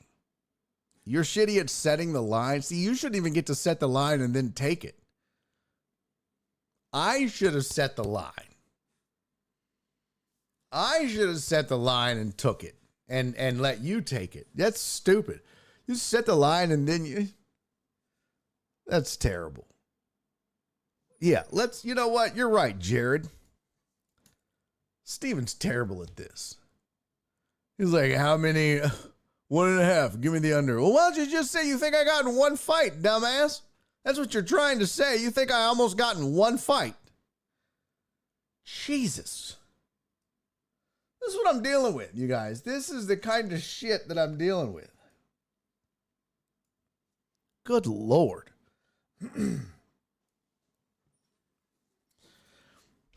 Oh, look at Joe Pro. Better hours, closer to camp. Other job got shut down. Well, that sucks. I am glad you found something, though, Joe Pro. That's really good.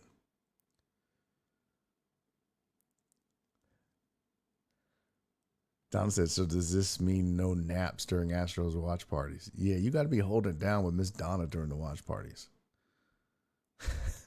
Tony says, congrats, Joe Pro. Do you get a company buffalo to ride to work? Cisco said 0.5 is the over-under on how many people Joe Pro kicks into a pile of dookie at his job. Oh, yeah, there's that. There's definitely that. Okay. I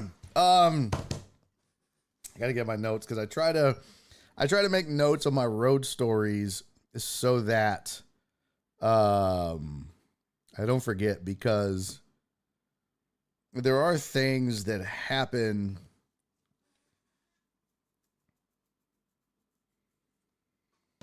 where I'm like, okay, I got to write this shit down because I will forget all this. Like there was one I just looked at where I'm like, yep, I would have totally forgot about that.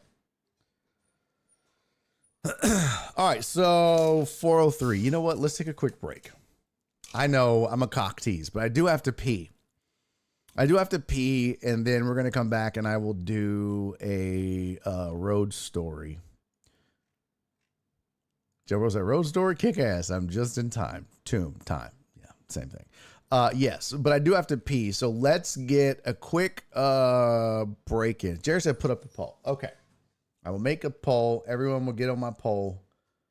And then new poll. Let's see. How many fights do you think I almost got in on the road? 0, 1, 2, 3 plus. We'll just do 0, 1, and 2. It wasn't 3. That's ridiculous. We'll just do 0, 1, or 2. Okay.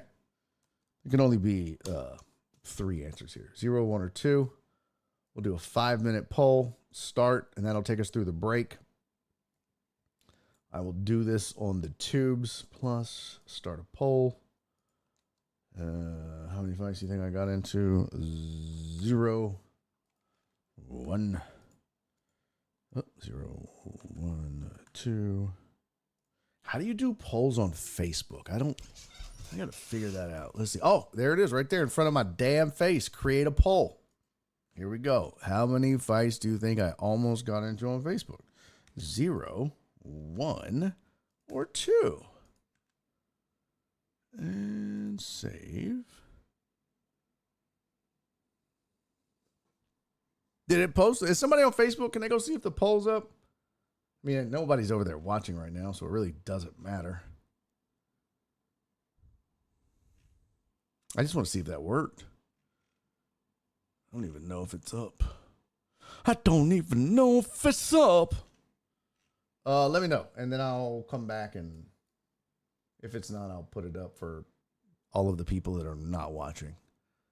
Is this fights with your wife or fights with randos? With randos. I wouldn't tell you if Nora and I fought or not. Hey, Mark saw my poll. That's creepy.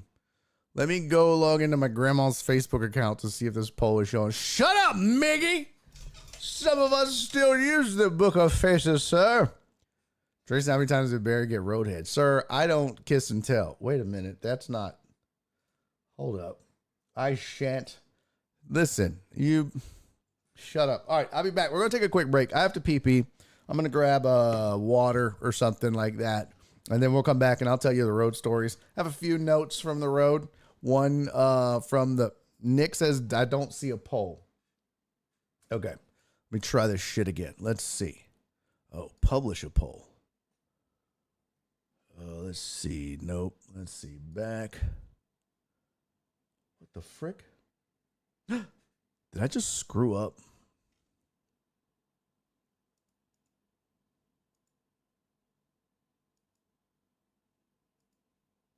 What have I done? Oh, shit. What have I done? I don't know where the live... Uh-oh. I screwed this all up. Let's see. Go live. View post. Fuck. I don't know where this is. That's the post. Oh boy. Oh boy. Oh boy. I think I might have just killed the live feed on accident. Warning, your present stream key is being used. Another live feed. Do you want to reassign it? No. Don't continue. How the fuck do you get to it? Huh?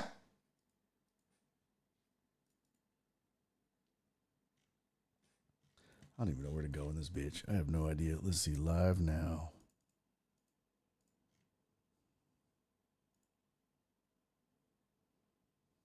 This is crazy, you guys. I don't know. Oh, here we go. Okay, let's see. Polls. Create a poll. All right, here we go. paste. Stay there and tell me if this works. 0, 1, 2.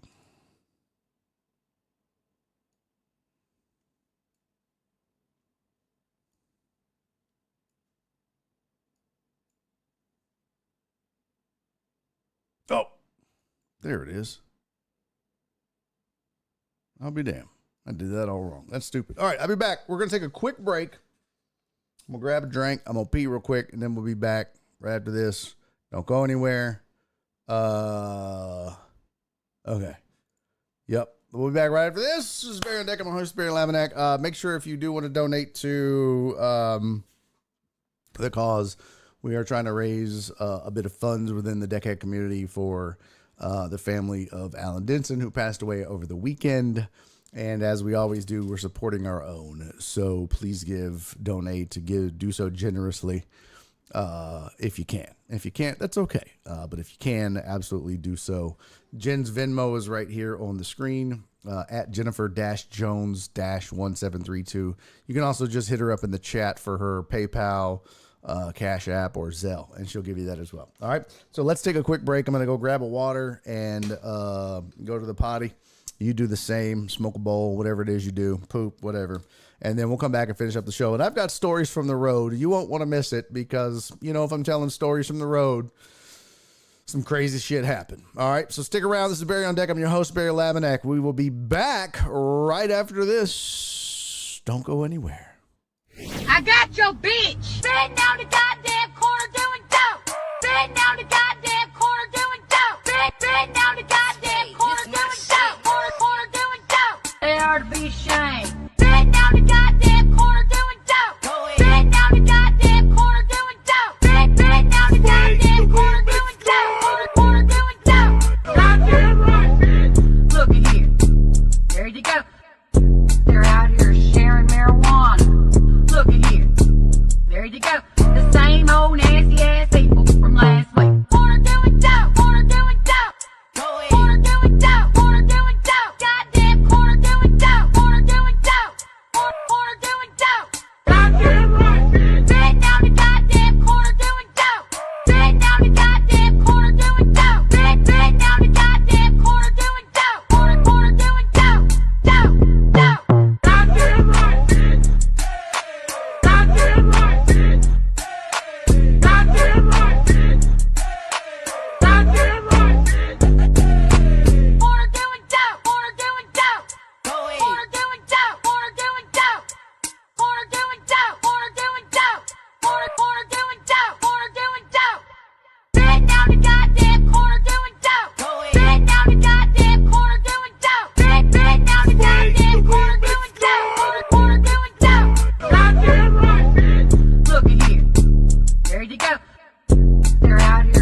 Welcome back to the final hour of Barry on Deck. I'm your host, Barry Laminack. Thank you guys for sticking around through the break.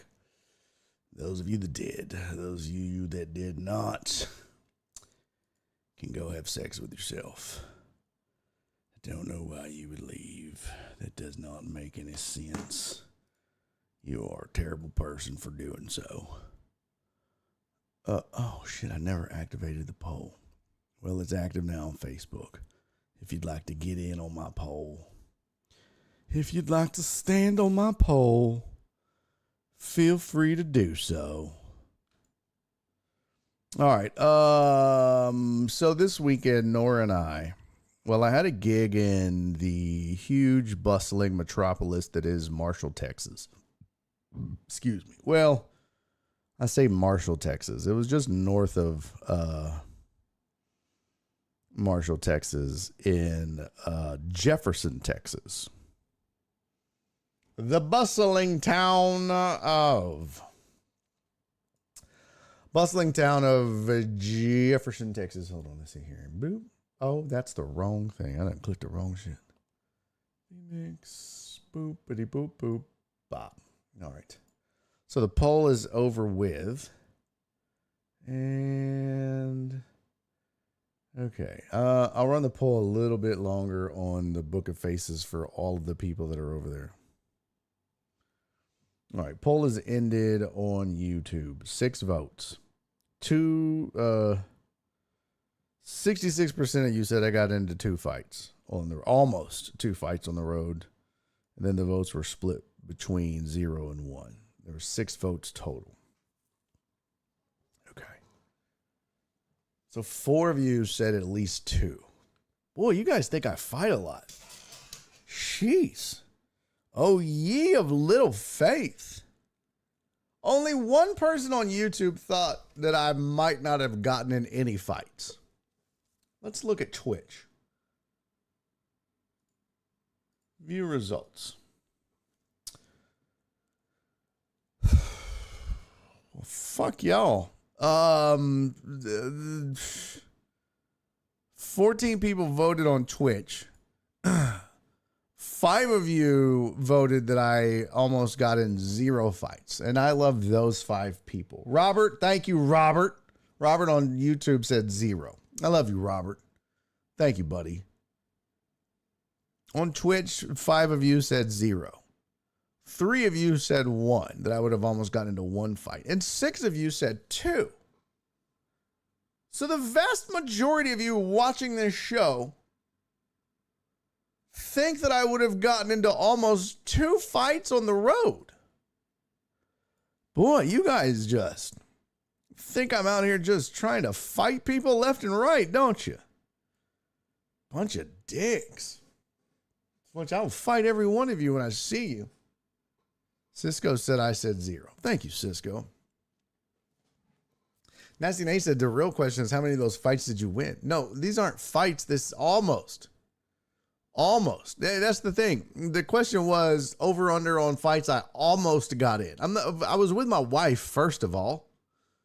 Okay. First of all, I was with my wife, which should also change your perception of the number.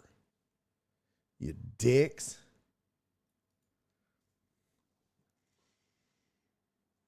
Steven said a precedent has been set. Shut up. Cece said there are a lot of Sonics between here and there.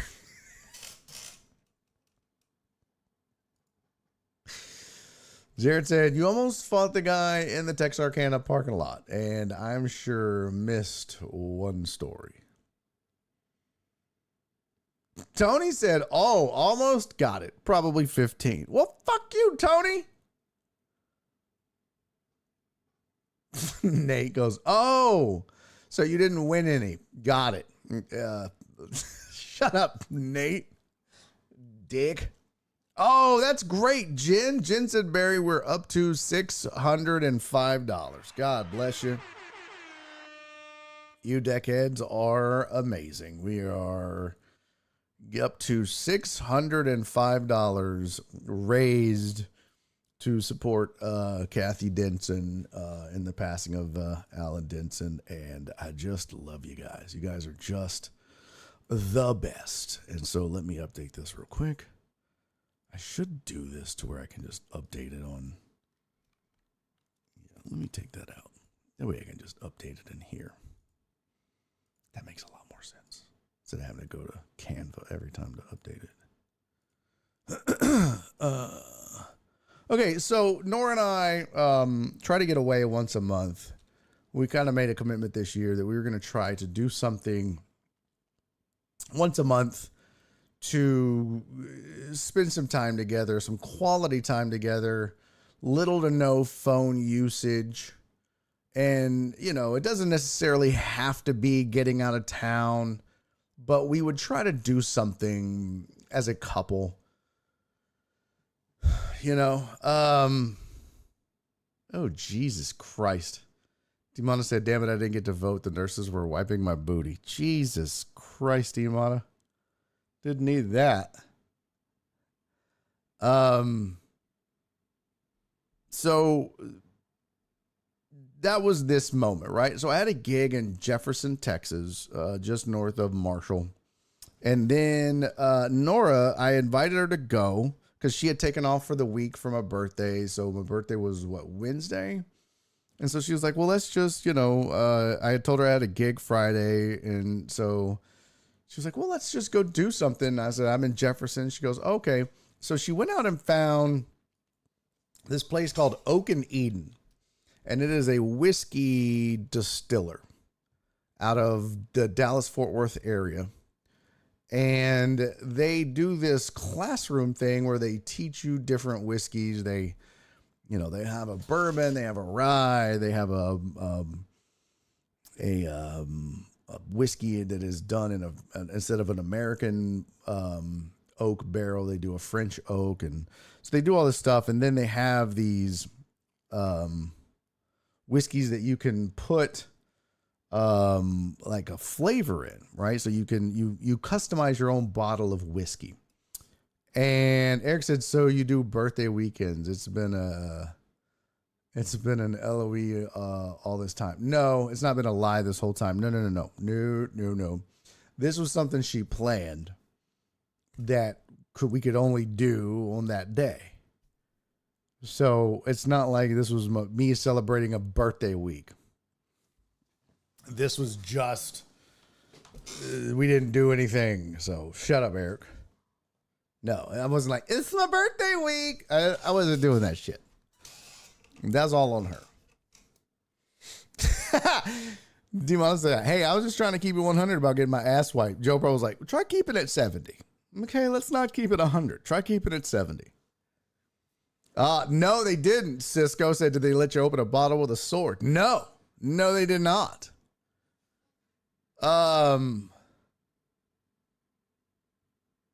Oh, nice. Nasty Nate said, that's fun. The wife and I just got back from Fredericksburg on your recommendation. We had a great time. Nice. Very nice. Very nice. But you didn't go see Cisco, did you, Nate? You should have if you didn't. So anyways, so the plan was this. I was going to go do my gig in Marshall/Jefferson Friday night. We were going to get up, drive to Fort Worth on Saturday. We were going to go to the Oak and Eden tasting, and then we were going to get up Sunday, have some lunch or breakfast, and then head home. And that was our weekend trip and get here. Right. So, my gig Saturday or Friday night was at this place called 1852 on Austin in Jefferson, Texas. Jefferson's a very small town. Marshall's a decent sized East Texas town. It's not huge, but it's not, it's just a typical town, not a city, but a town, right? So we stay in Marshall and I have to drive to Jefferson for the gig. And I get there, and when I walk in, there are 3 people in the crowd.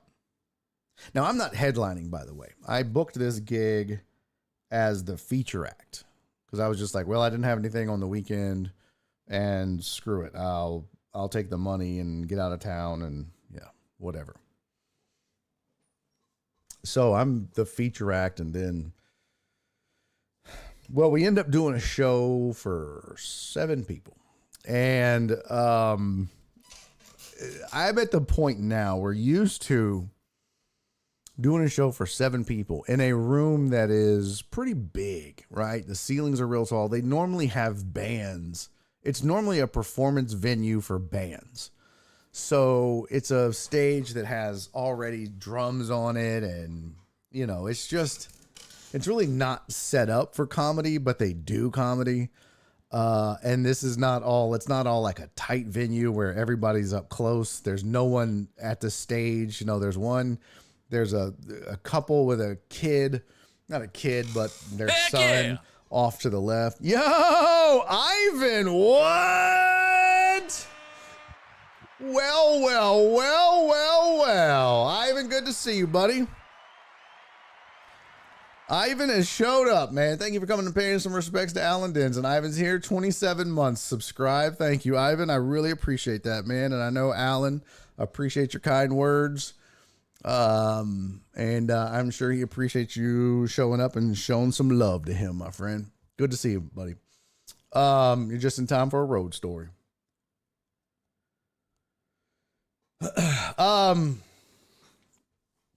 So there's 7 people in the crowd. There's a couple kind of dead center, but back a little bit. There's a couple in the far left, and there's another couple with who I assume is their son, who looks like he's in his late 20s, early 30s, right? Normally in the past, I would just have told jokes, and then that would have been it. But I was like, you know, man, this is just brutal for them. It's brutal for me. It's brutal for everybody. And the owner or the manager was like, yeah, you know, last time we had guys and they tried to tell jokes. He's like, and it's been rough. He said last show, he said we do it every other week, and the last show we had only 3 people. I was like, damn. He's like, but we're just getting started, so we're really trying to grow it. And you know, we only had 3 people last week, and you know, the guys here, they just told jokes, and it was awkward because they didn't really talk to the people. They just told jokes. So I was like, oh well, I get that. Like, that's weird to just try to tell jokes for an hour and a half to 3 people. Like the place is packed. That's a weird thing. So I just start talking to him. I go first. And, you know, it's just the basic things like, hey, you know, thanks for being here. How'd you guys meet? And so, this first couple that I asked him, like, hey, how'd you guys meet? And this one guy, he wrote, you know who he reminded me of? No, Jared said Nora's like, this is the crowd you pull. Great, honey. No, she stayed at the hotel, first of all. Second of all, I wasn't the headliner. I told you that already. I was the feature. Third of all, who's pulling numbers in Jefferson, Texas, bro? Like that's, so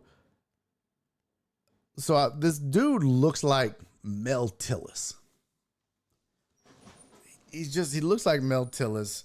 And so I'm like, hey, you know, thank you guys for being here, man. What, are you guys locals? Cause that was the other thing is the notes I'm given from the people that book it are like, most of the people are not from the town. They're not locals. They're visitors from out of town. They're there for antiquing or whatever. So, and they're middle-aged and up couples who, so no profanity, you know, try not to be filthy, PG-13 material, blah, blah, blah, blah, blah. I was like, oh, so whatever. Okay. So I asked this first couple that I decided to talk to. I'm like, so, you know, where are you guys? Are you guys from here? And they're like, no, we're not from here. I'm like, well, where are you guys from? And let me see if I can find it, because I forget the name of the town. Let's see. They say they are from. Let me see.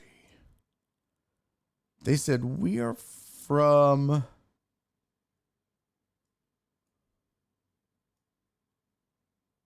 Mooring Sport. Oh no, they said Cato. We're from Cato, Louisiana. And I was like, oh, well, welcome to America. We have some foreigners. And, got a pretty good laugh. And I was like, well, this is really cool that we've had some immigrants in the crowd. And so I kind of played on that for a little bit, them being from Louisiana, how they were immigrants and not from this country. And that was fun. And we all had a good laugh. And then I was like, well, how did you guys meet? And the guy goes, well, I rode up into the parking lot and she was getting out of her Cadillac. And when she got out of her Cadillac, her lights were on. And this is how he talked. And so I was like, excuse me, ma'am, your lights are on. You forgot to turn them off. Now, this was like, they've been together for 41 years. So this was back in 1980. He was like, man, you forgot to turn your lights off. And she was like, oh, they go off on their own. He said it was a Cadillac. And I didn't know they did that. And in this point in my mind, when I'm listening to him talk, I'm like, yo, this dude is stupid. Like he's kind of got that, you know how you talk to some people and they're just like, I don't really know what's going on right now, man. You know how you talk to some people and they're just aloof, like they're there. But you can also tell that they're barely there. He was just like, well, I rode up and then I saw that she got out of her car and she left her lights on. And I was like, ma'am, you left your lights on. It was a pretty Cadillac.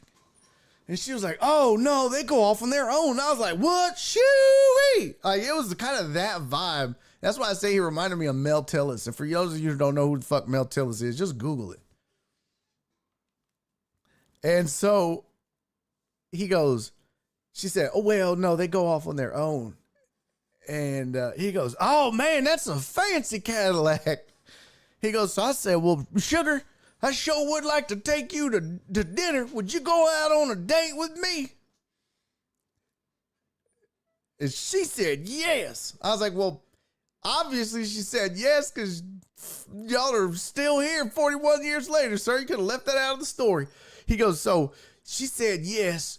And I picked her up and I took her to El Chico's. I was like, what the fuck, bro? Like, first of all, you rode up. What do you mean you rode up? You rode up on a horse? He says, you make it sound like you rode up on a horse. He's like, why would I ride up on a horse? I was like, bro, you're wearing shorts and a fishing shirt. There's nowhere to fish around this motherfucker. Like, why wouldn't I think you rode up on a horse, bro? I said, second of all, you talk like you rode up on a horse. I was like, third of all, ma'am, you're too pretty to be settling for El Chico. Why the fuck would you, and I say fuck, I was like, why would you go out with a man? You drive a Cadillac. Why would you settle for a dude taking you to El Chico's, ma'am? You are not an El Chico's looking woman. And they're laughing. The other people are laughing. I'm like, I can't believe you settled for El Chico's. I was like, all I got to say is whatever game you got, sir, it worked because you took this pretty young lady to El Chico's and she's still with you 41 years later. You must be smooth or good in bed or both. And so we all had a really good laugh. And then I go to the next couple and I'm like, well, because there's only, like I said, there's 7 people. There's 3 couples and one of them has a dude with them that I assume is their son. So then I go to the next couple that's by themselves. And I go, I was like, all right, it's y'all's turn. How did y'all meet? And the guy goes, at J.C. Penney's. And I was like, well, El Chico, you're off the hook. You have been bested because they met at a Penny's and they don't even have that anymore. I was like, bro, you met at a Penny's, J.C. Penney's? He goes, well, we worked there. I was like, oh, Lord, you're back on the hook. At least they met on the job. I was like, how'd y'all meet at a J.C. Penney's, bro? Like, you worked there? He goes, yeah. She was an architect that designed stores, and I was the construction manager. And I told her design sucked. I was like, oh, well, you're a real Casanova, aren't you? You're a real smooth talker, aren't you? He goes, well, I just wasn't real fond of her work. I was like, that's what you led with? Your design sucked? I was like, that's pretty bold for a foreman. He goes, construction manager. I was like, bro, what's the difference? He's like, $60K. I was like, well, I stand corrected, sir. I stand corrected. That is a good point. I was like, well, ma'am, where did this construction manager take you for your first date? Please tell me it wasn't El Chico's. And she started laughing. She goes, actually, I was like, well, first of all, were you offended that he said your design sucked? She was like, well, I mean, a little bit. And he was like, well, I was just telling the truth. I was like, sir, I was like, how long ago was this? How long have y'all been together? He's like, 7 years. I was like, damn, 7 years? I thought Penny's has been gone forever. Y'all were still building J.C. Penney 7 years ago? How do both of you have a job? So I was like, well, what was y'all's first date? She goes, well, he picked me up and he took me out to eat. And I don't remember what she told me, but it was also another restaurant where I was like, what is y'all's problem? It was like somewhere that wasn't good. She goes, but then he took me on he took me on a flight to around the city of Dallas to show me the skyline. So he basically like rented an airplane and flew her over the skyline of Dallas. And I was like, oh, I was like, did you fly? Did you have your pilot's license? He goes, no, I paid for the flight to have the, flight and everything. I was like, well, that's smooth. She was like, it was pretty romantic. I was like, please tell me that while he was up there, he was like, see, bitch, that's how you design a building. I was like, please, please tell me he did that. She was like, no, he didn't do that. I was like, God, that would have been beautiful. That'd have been beautiful. That was the whole point of all that, was just so he could get you in the air and be like, that is how you design a Penny's. Take us home. That would have been so fantastic. She says no. So then I was like, okay, well, this is close because one of them met in a Walmart parking lot and went to El Chico's. And then another one just basically told her she was stupid and then took her on an airplane ride. And they met at a JCPenney's. This is a very romantic group. So then I go to the third couple. I was like, how'd y'all meet?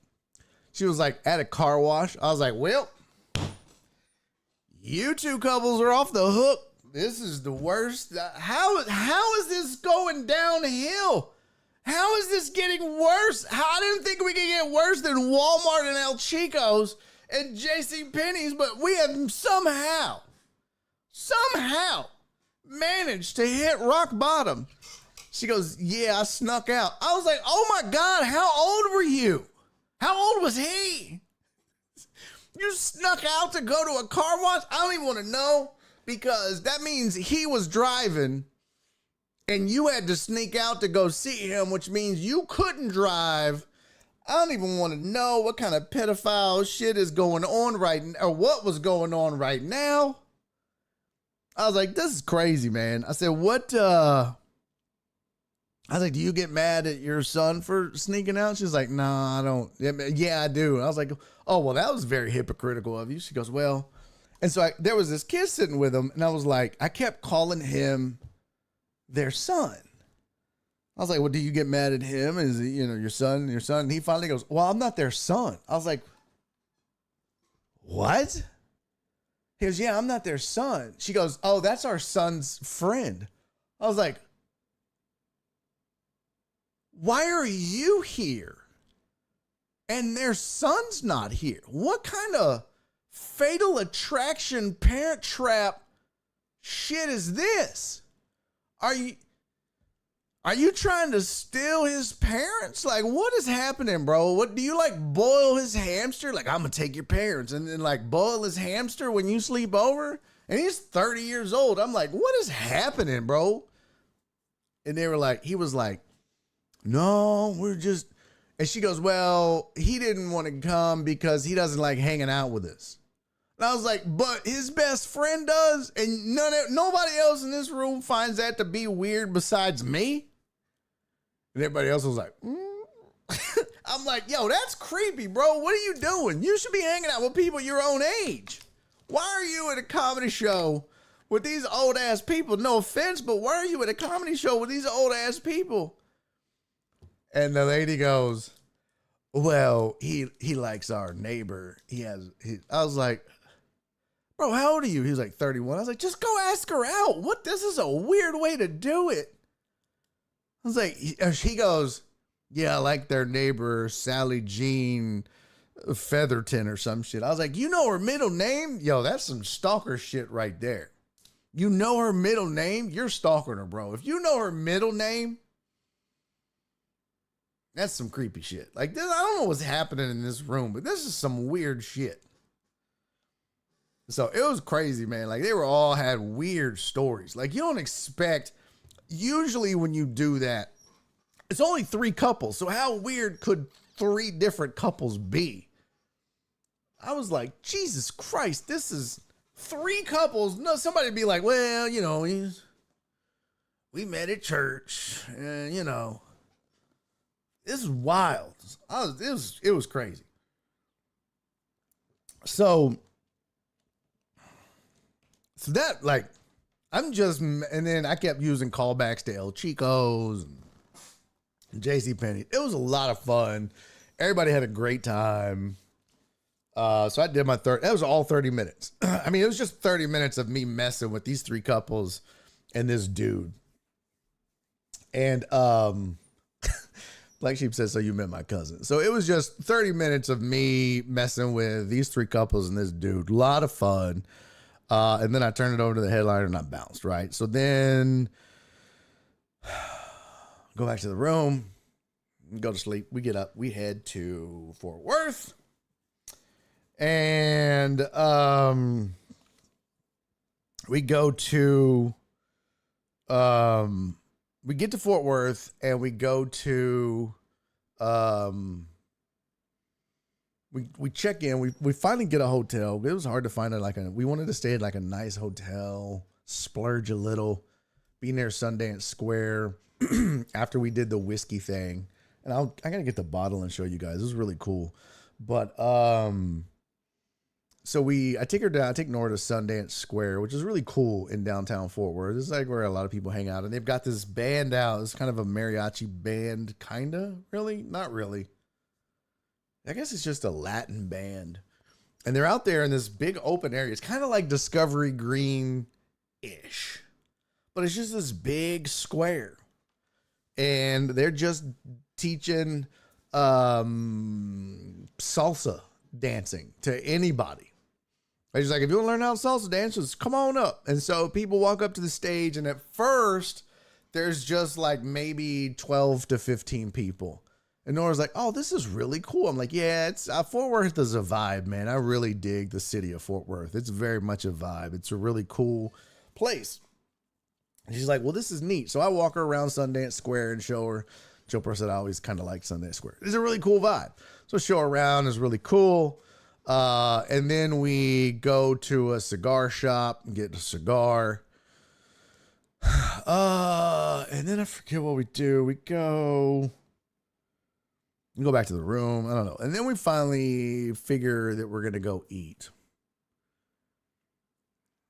So we end up going to eat at the Cheesecake Factory. Because we were bullshitting, doing a bunch of shit. By the time we get around to dinner, you know, it's getting late-ish. So we go to the Cheesecake Factory, and it's probably 7:30. Right. And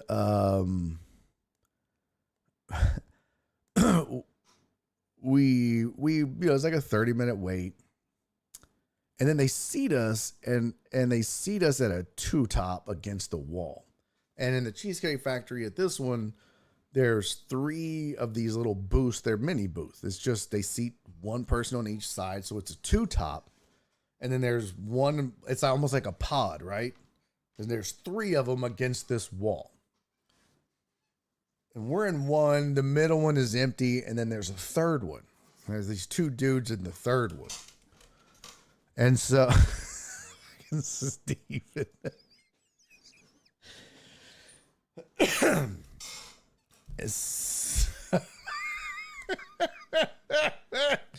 So, we get our food. We start, we get, egg roll sampler. Mwah. So fucking good, right? So we get the egg roll sampler, and then I forget what I ordered. Oh, crispy fish tacos. Just too much food, man. That's the problem, man. Cheesecake Factory's good. It's just too much. And it's expensive. But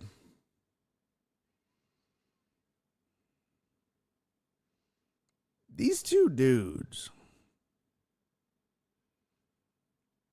are really loud.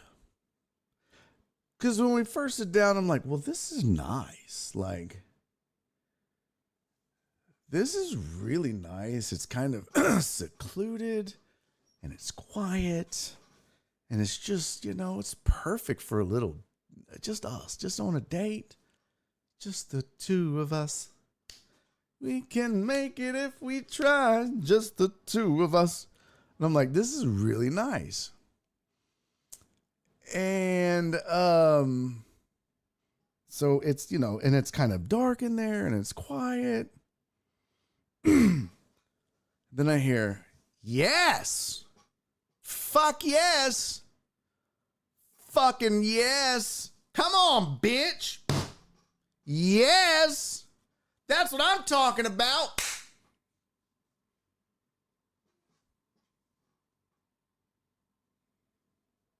I was like, damn, Nick, here we go. And I was like, I told Nora, I was like, damn, them dudes are loud. She was like, yeah, they are pretty loud.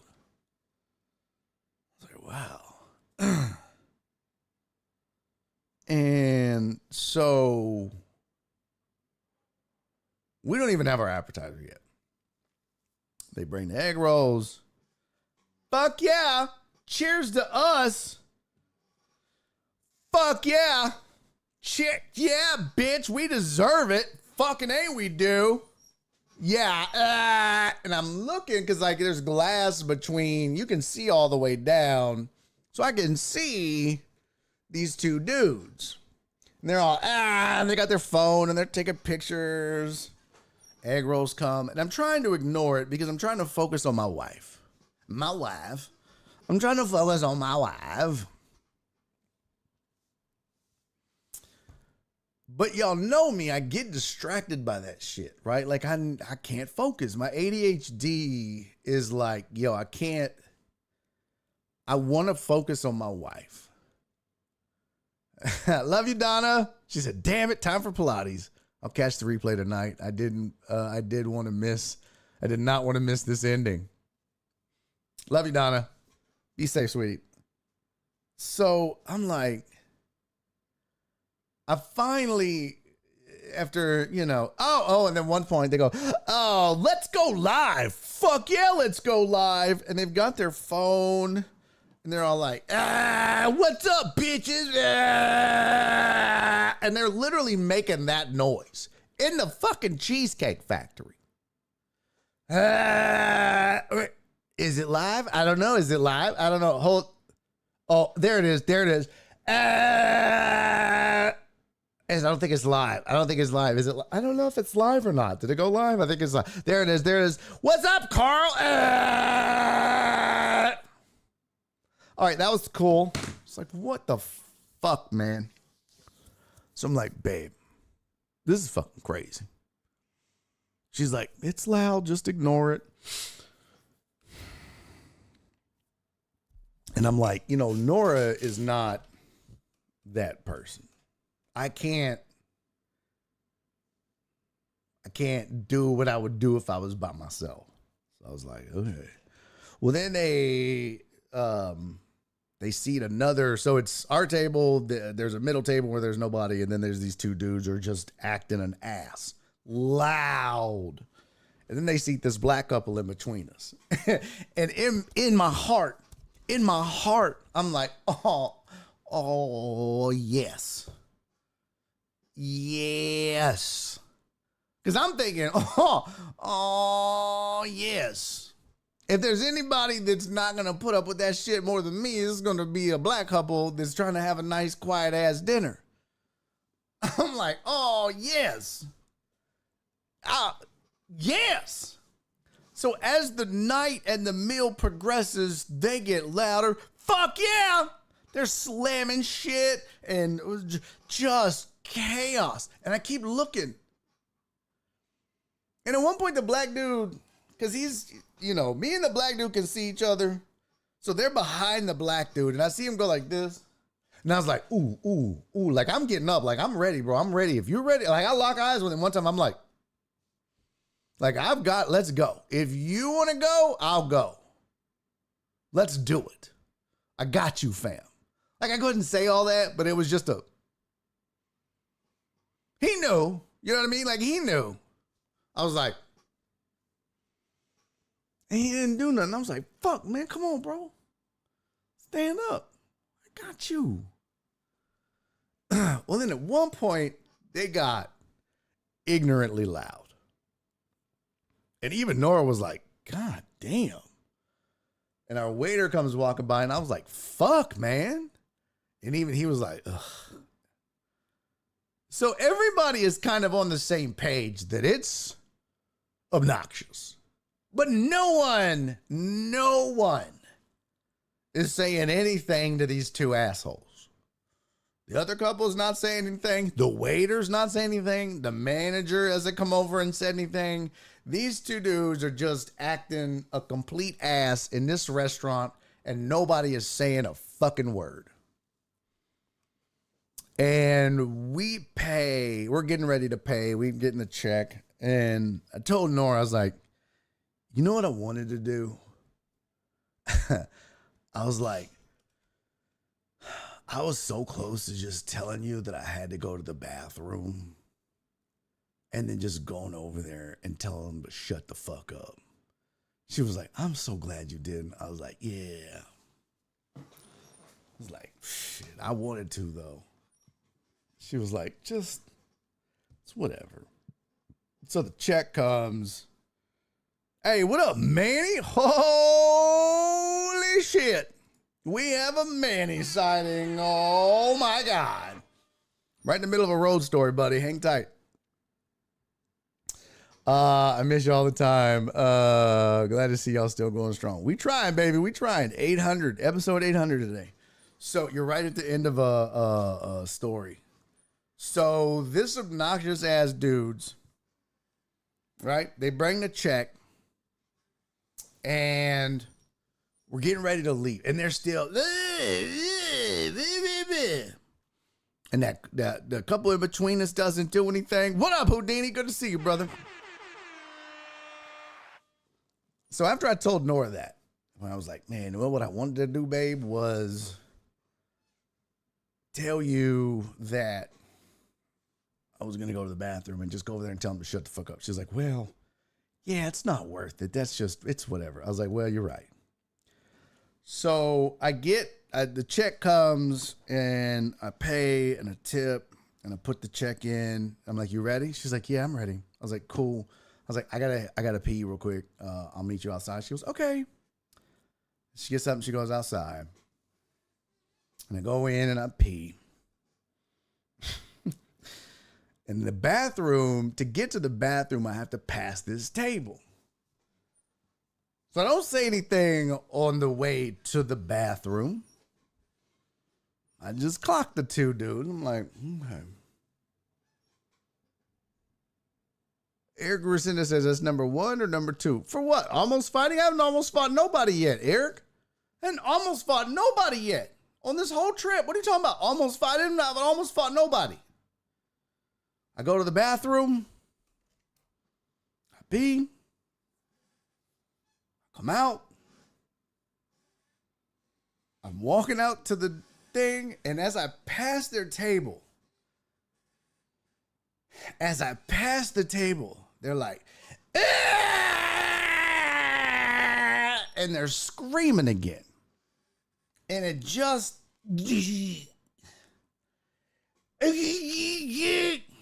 and I mean, it was right as I hit the table.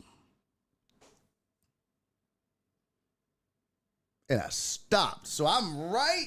If y'all are the two people, I walk by them and, ah!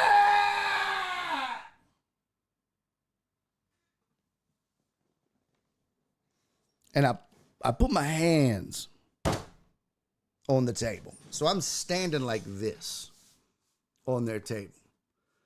And I said, I just want the both of you to know, you two are the rudest motherfuckers I have ever met in my whole life.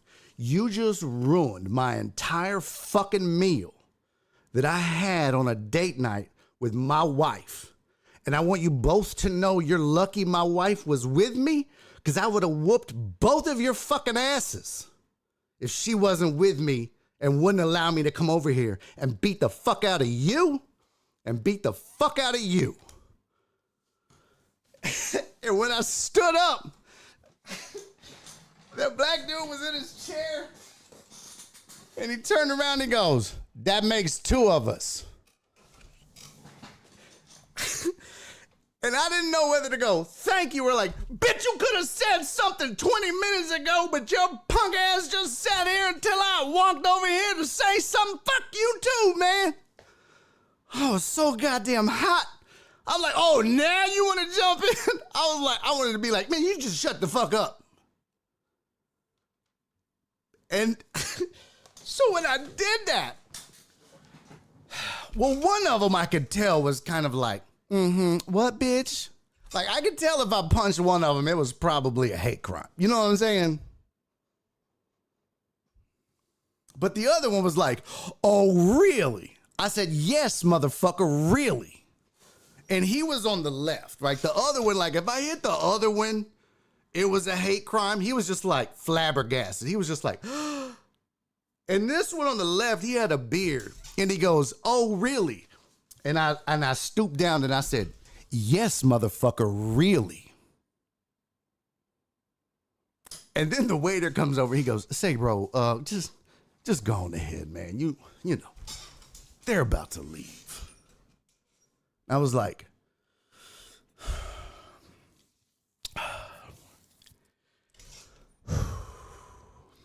and I just walked out. Oh my God. And then I was like, oh, please. So I had to, and then I thought, fuck, is she watching through that window? Because if she's watching through that window, she's going to be so fucking mad. So I walk out.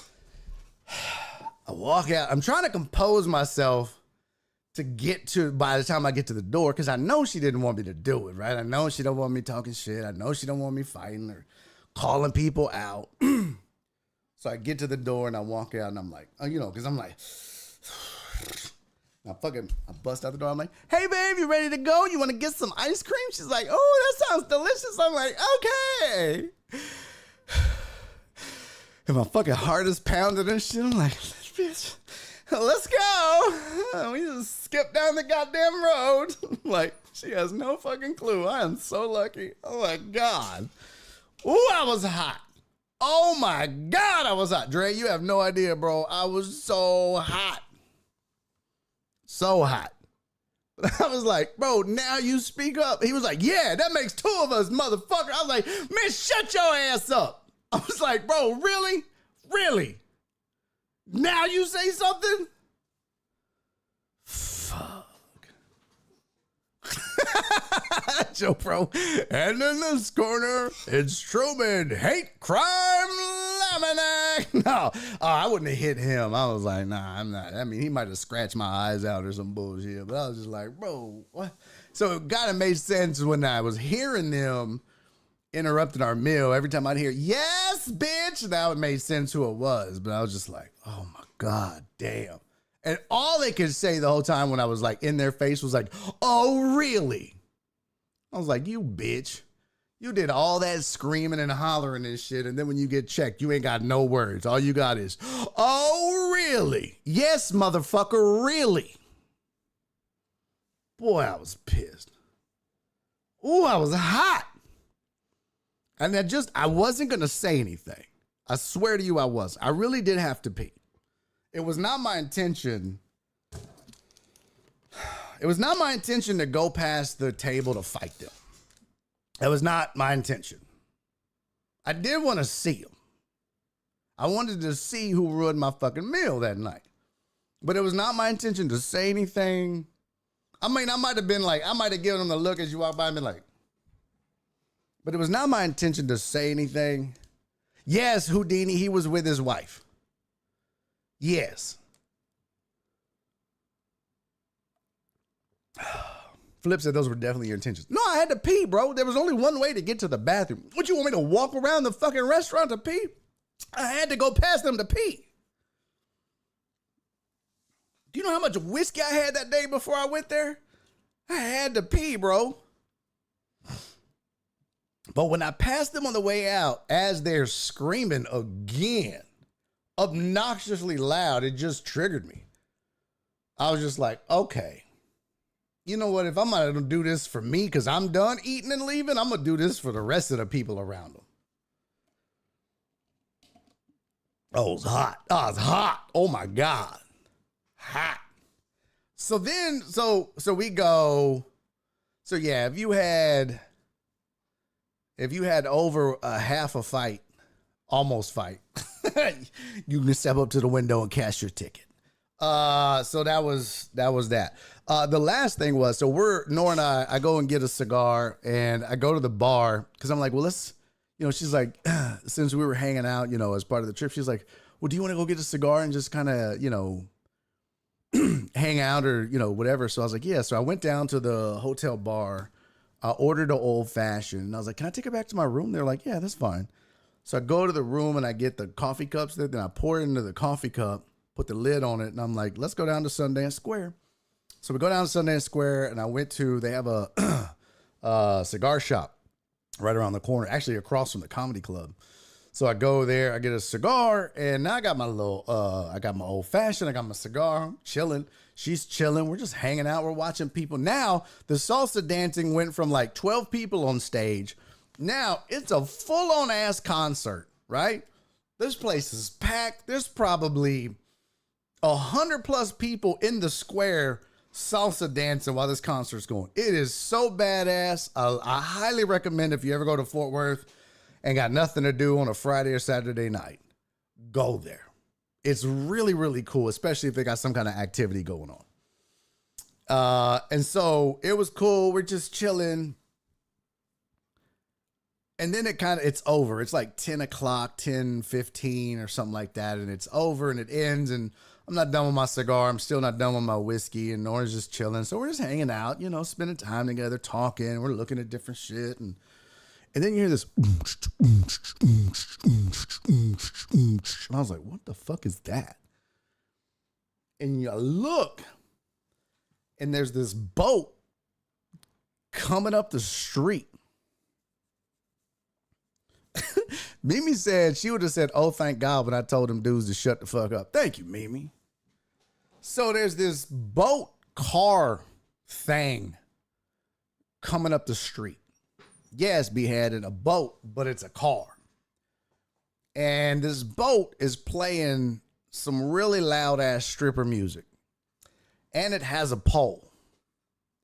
And attached to that pole is a chick. And said chick is dancing. Now, she's not naked, but she's not fully clothed. She's got like some really tight ass shorts on that go up her ass and a bikini top. And there's a bunch of dudes sitting on the boat.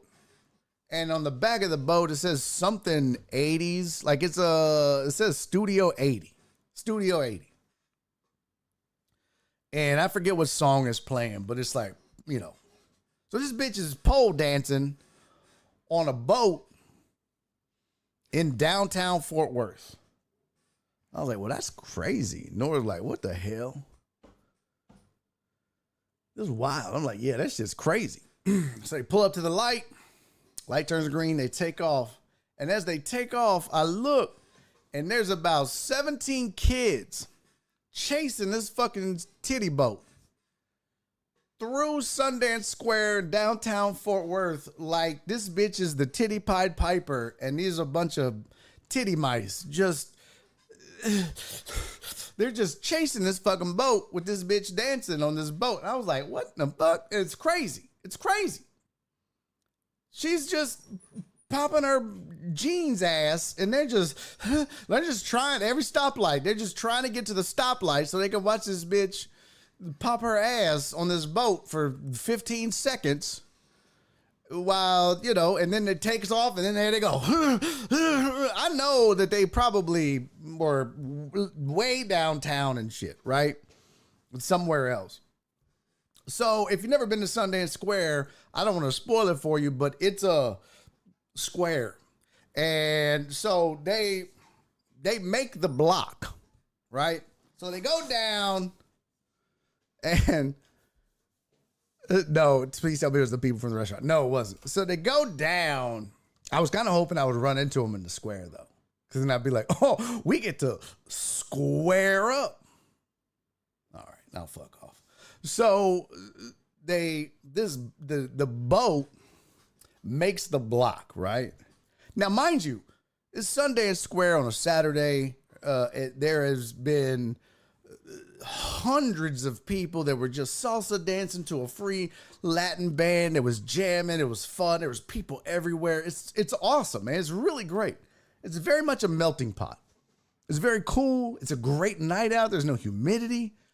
There's kids everywhere. And I'm not even angry. Y'all know me. I'm team fuck them kids. I'm just like, man, this is fantastic. Bro, this is awesome, man. This is great. And this is even after the Cheesecake Factory. I'm chilling. I got my whiskey. I done had a lot of whiskey today, too. And that may have had a little bit to do with hurt. But I got my cigar. I got my whiskey. I got my baby. I'm in heaven, man. When people watching, shit is great. They just had this bitch come by popping pussy on a boat. Like, everything is great. It's this boat, the titty boat circles the block. And now they're on the other side of Sundance Square. And the music is loud. Like, they got speakers on the outside of the boat, right? They got speakers on the outside of the boat. And there's lights on either side of Sundance Square where if they're red, like, then you're stopped at the square. The boat gets to the other side of the square. Light turns red. Boat is first in line at the light. This bitch, half-ass naked. I swear to y'all, they pull up. This bitch is dancing. Bunch of weird-ass looking dudes on the boat. And they're playing wet-ass pussy. Uncensored. At 11. Not 10, not 8. This motherfucker is at 11. And it's downtown Fort Worth. So it is echoing off the buildings. And I swear to God, if you were in a plane, that's probably all you could hear throughout the entirety of the Dallas-Fort Worth area was wet ass pussy. Just not the radio edit, and I'm just like, even me, y'all know I'm team fuck them kids. I was like, oh my God, and this bitch is just, and I'm like, damn, what about all them kids that were chasing the titty boat?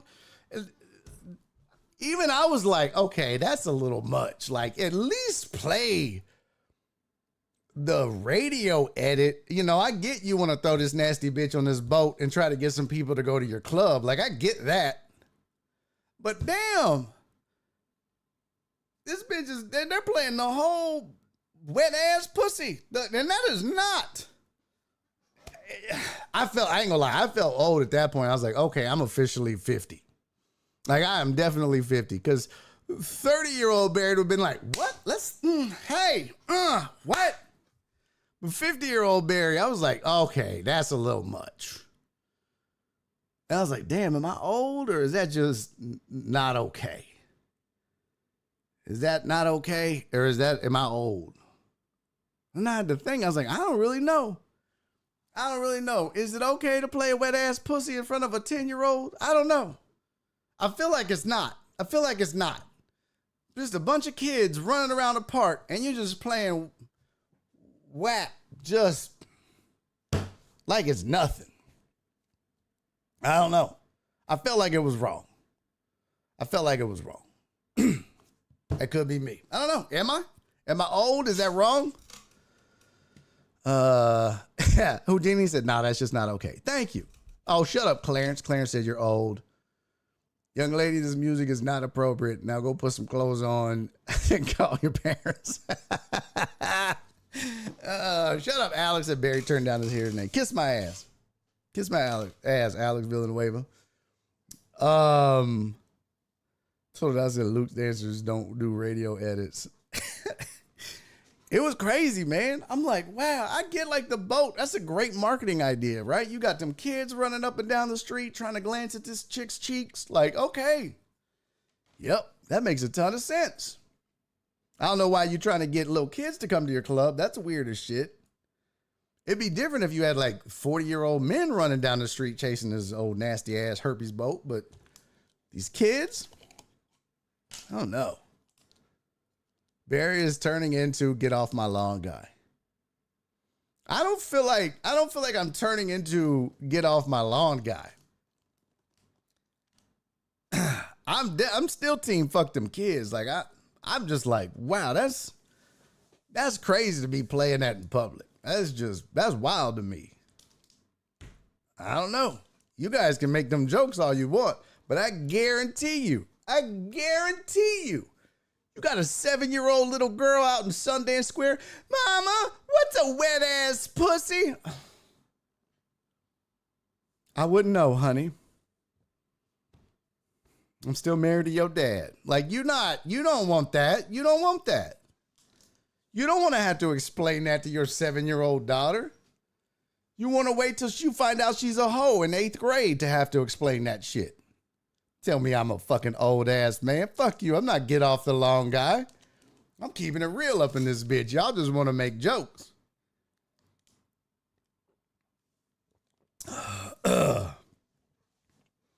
The kids see their parents breaking TVs and breaking windows of their cars every January. They've seen worse. Barry will be the GOAT of get off your lawn guys. I love that Steven says that. Of all people. Like, bro, can I tell you? Nice. Alex, thank you for the follow, homie. I love that Steven, the weather guy, is telling me that I'm the GOAT of get off my lawn old guys. Bro, do you know what the oldest thing in the world to do is? Talk about the fucking weather. Do you know what old men do when they get together? Well, we got 3 inches of rain this last week. It sure is hot. I know, right? Yeah, I put out the rain gauge. I got about, well, I don't know. I think I got about, probably like about 3.5, maybe 4 inches. I don't know. Let me see. I took a note. I wrote it down. Let me see here. And then they pull out that fucking notepad. And they got pencils in there and shit. That's Steven. Bro, you're a fucking weather. You're into weather, bro. What gets older than being into weather? Nothing. Fucking nothing. I'm into whiskey and cigars. You're into the weather, bro. Who's the old man now? Who the fuck is the old man? Steven talking about I'm the GOAT of old men. Bro, really?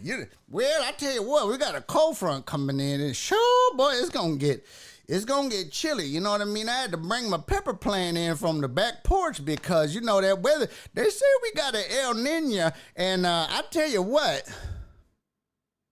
The fuck out of here, bro. Come on.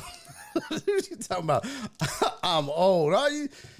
You talking about the weather. B. Henry said lawn and weather talk. Hey, don't fuck around with the lawn, bro. Everybody loves their lawn. Told Alice said, I got some clouds outside my window right now. Shut your old ass up.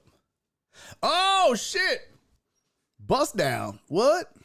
First of all, if you did. No, well, don't make me start singing Bust Down. I forgot all the lyrics, though. That's sad. She said, I mean, you already ruined the evening for gays and children. How did I ruin the evening for the children? They can still see that bitch pop her coochie. We just didn't need to hear all the curse words for the children. That's all. The fuck did I ruin it? You can still watch that bitch be a hoe. You just didn't need to hear about it. I didn't ruin shit for nobody. I told I said parents are having freaknik flashbacks. Oh, that's great. Okay. Amos said I was listening to Two Live Crew and Bust Down's Nasty Bitch. Nasty Bitch. Man, yeah, Bust Down was the shit. Yeah.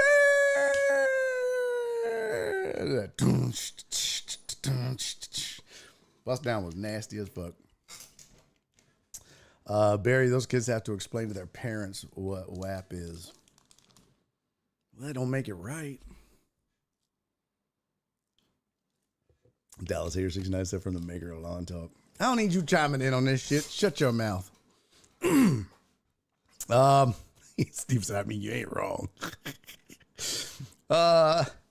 Steve said, you keep my hydrometer's name out your mouth, Laminack. Listen, I can just see Steven out there with his little spiral. He got that little pocket spiral notebook that he keeps up in there and shit. And he's like, well, now, well, that's the 7th day in a row we done had that. Yep, I think that's about 0.07 milliliters. Yep. I tell you what, the dew didn't even get dry until 6:43 this morning. I was on my 3rd cup. I got up about 4 a.m., about 4:15. Yep, it's crazy. Dre said, pop that thing. Yeah, boy, pop that thing, pop that thing. You guys to pop that thing. Boy, oh boy, good times. All right, I gotta get out of here. My wife's home. I gotta go pretend like I wasn't just singing a bunch of nasty shit. I gotta pretend like I didn't get in that fight. The barometric pressure is rising, just like my blood pressure.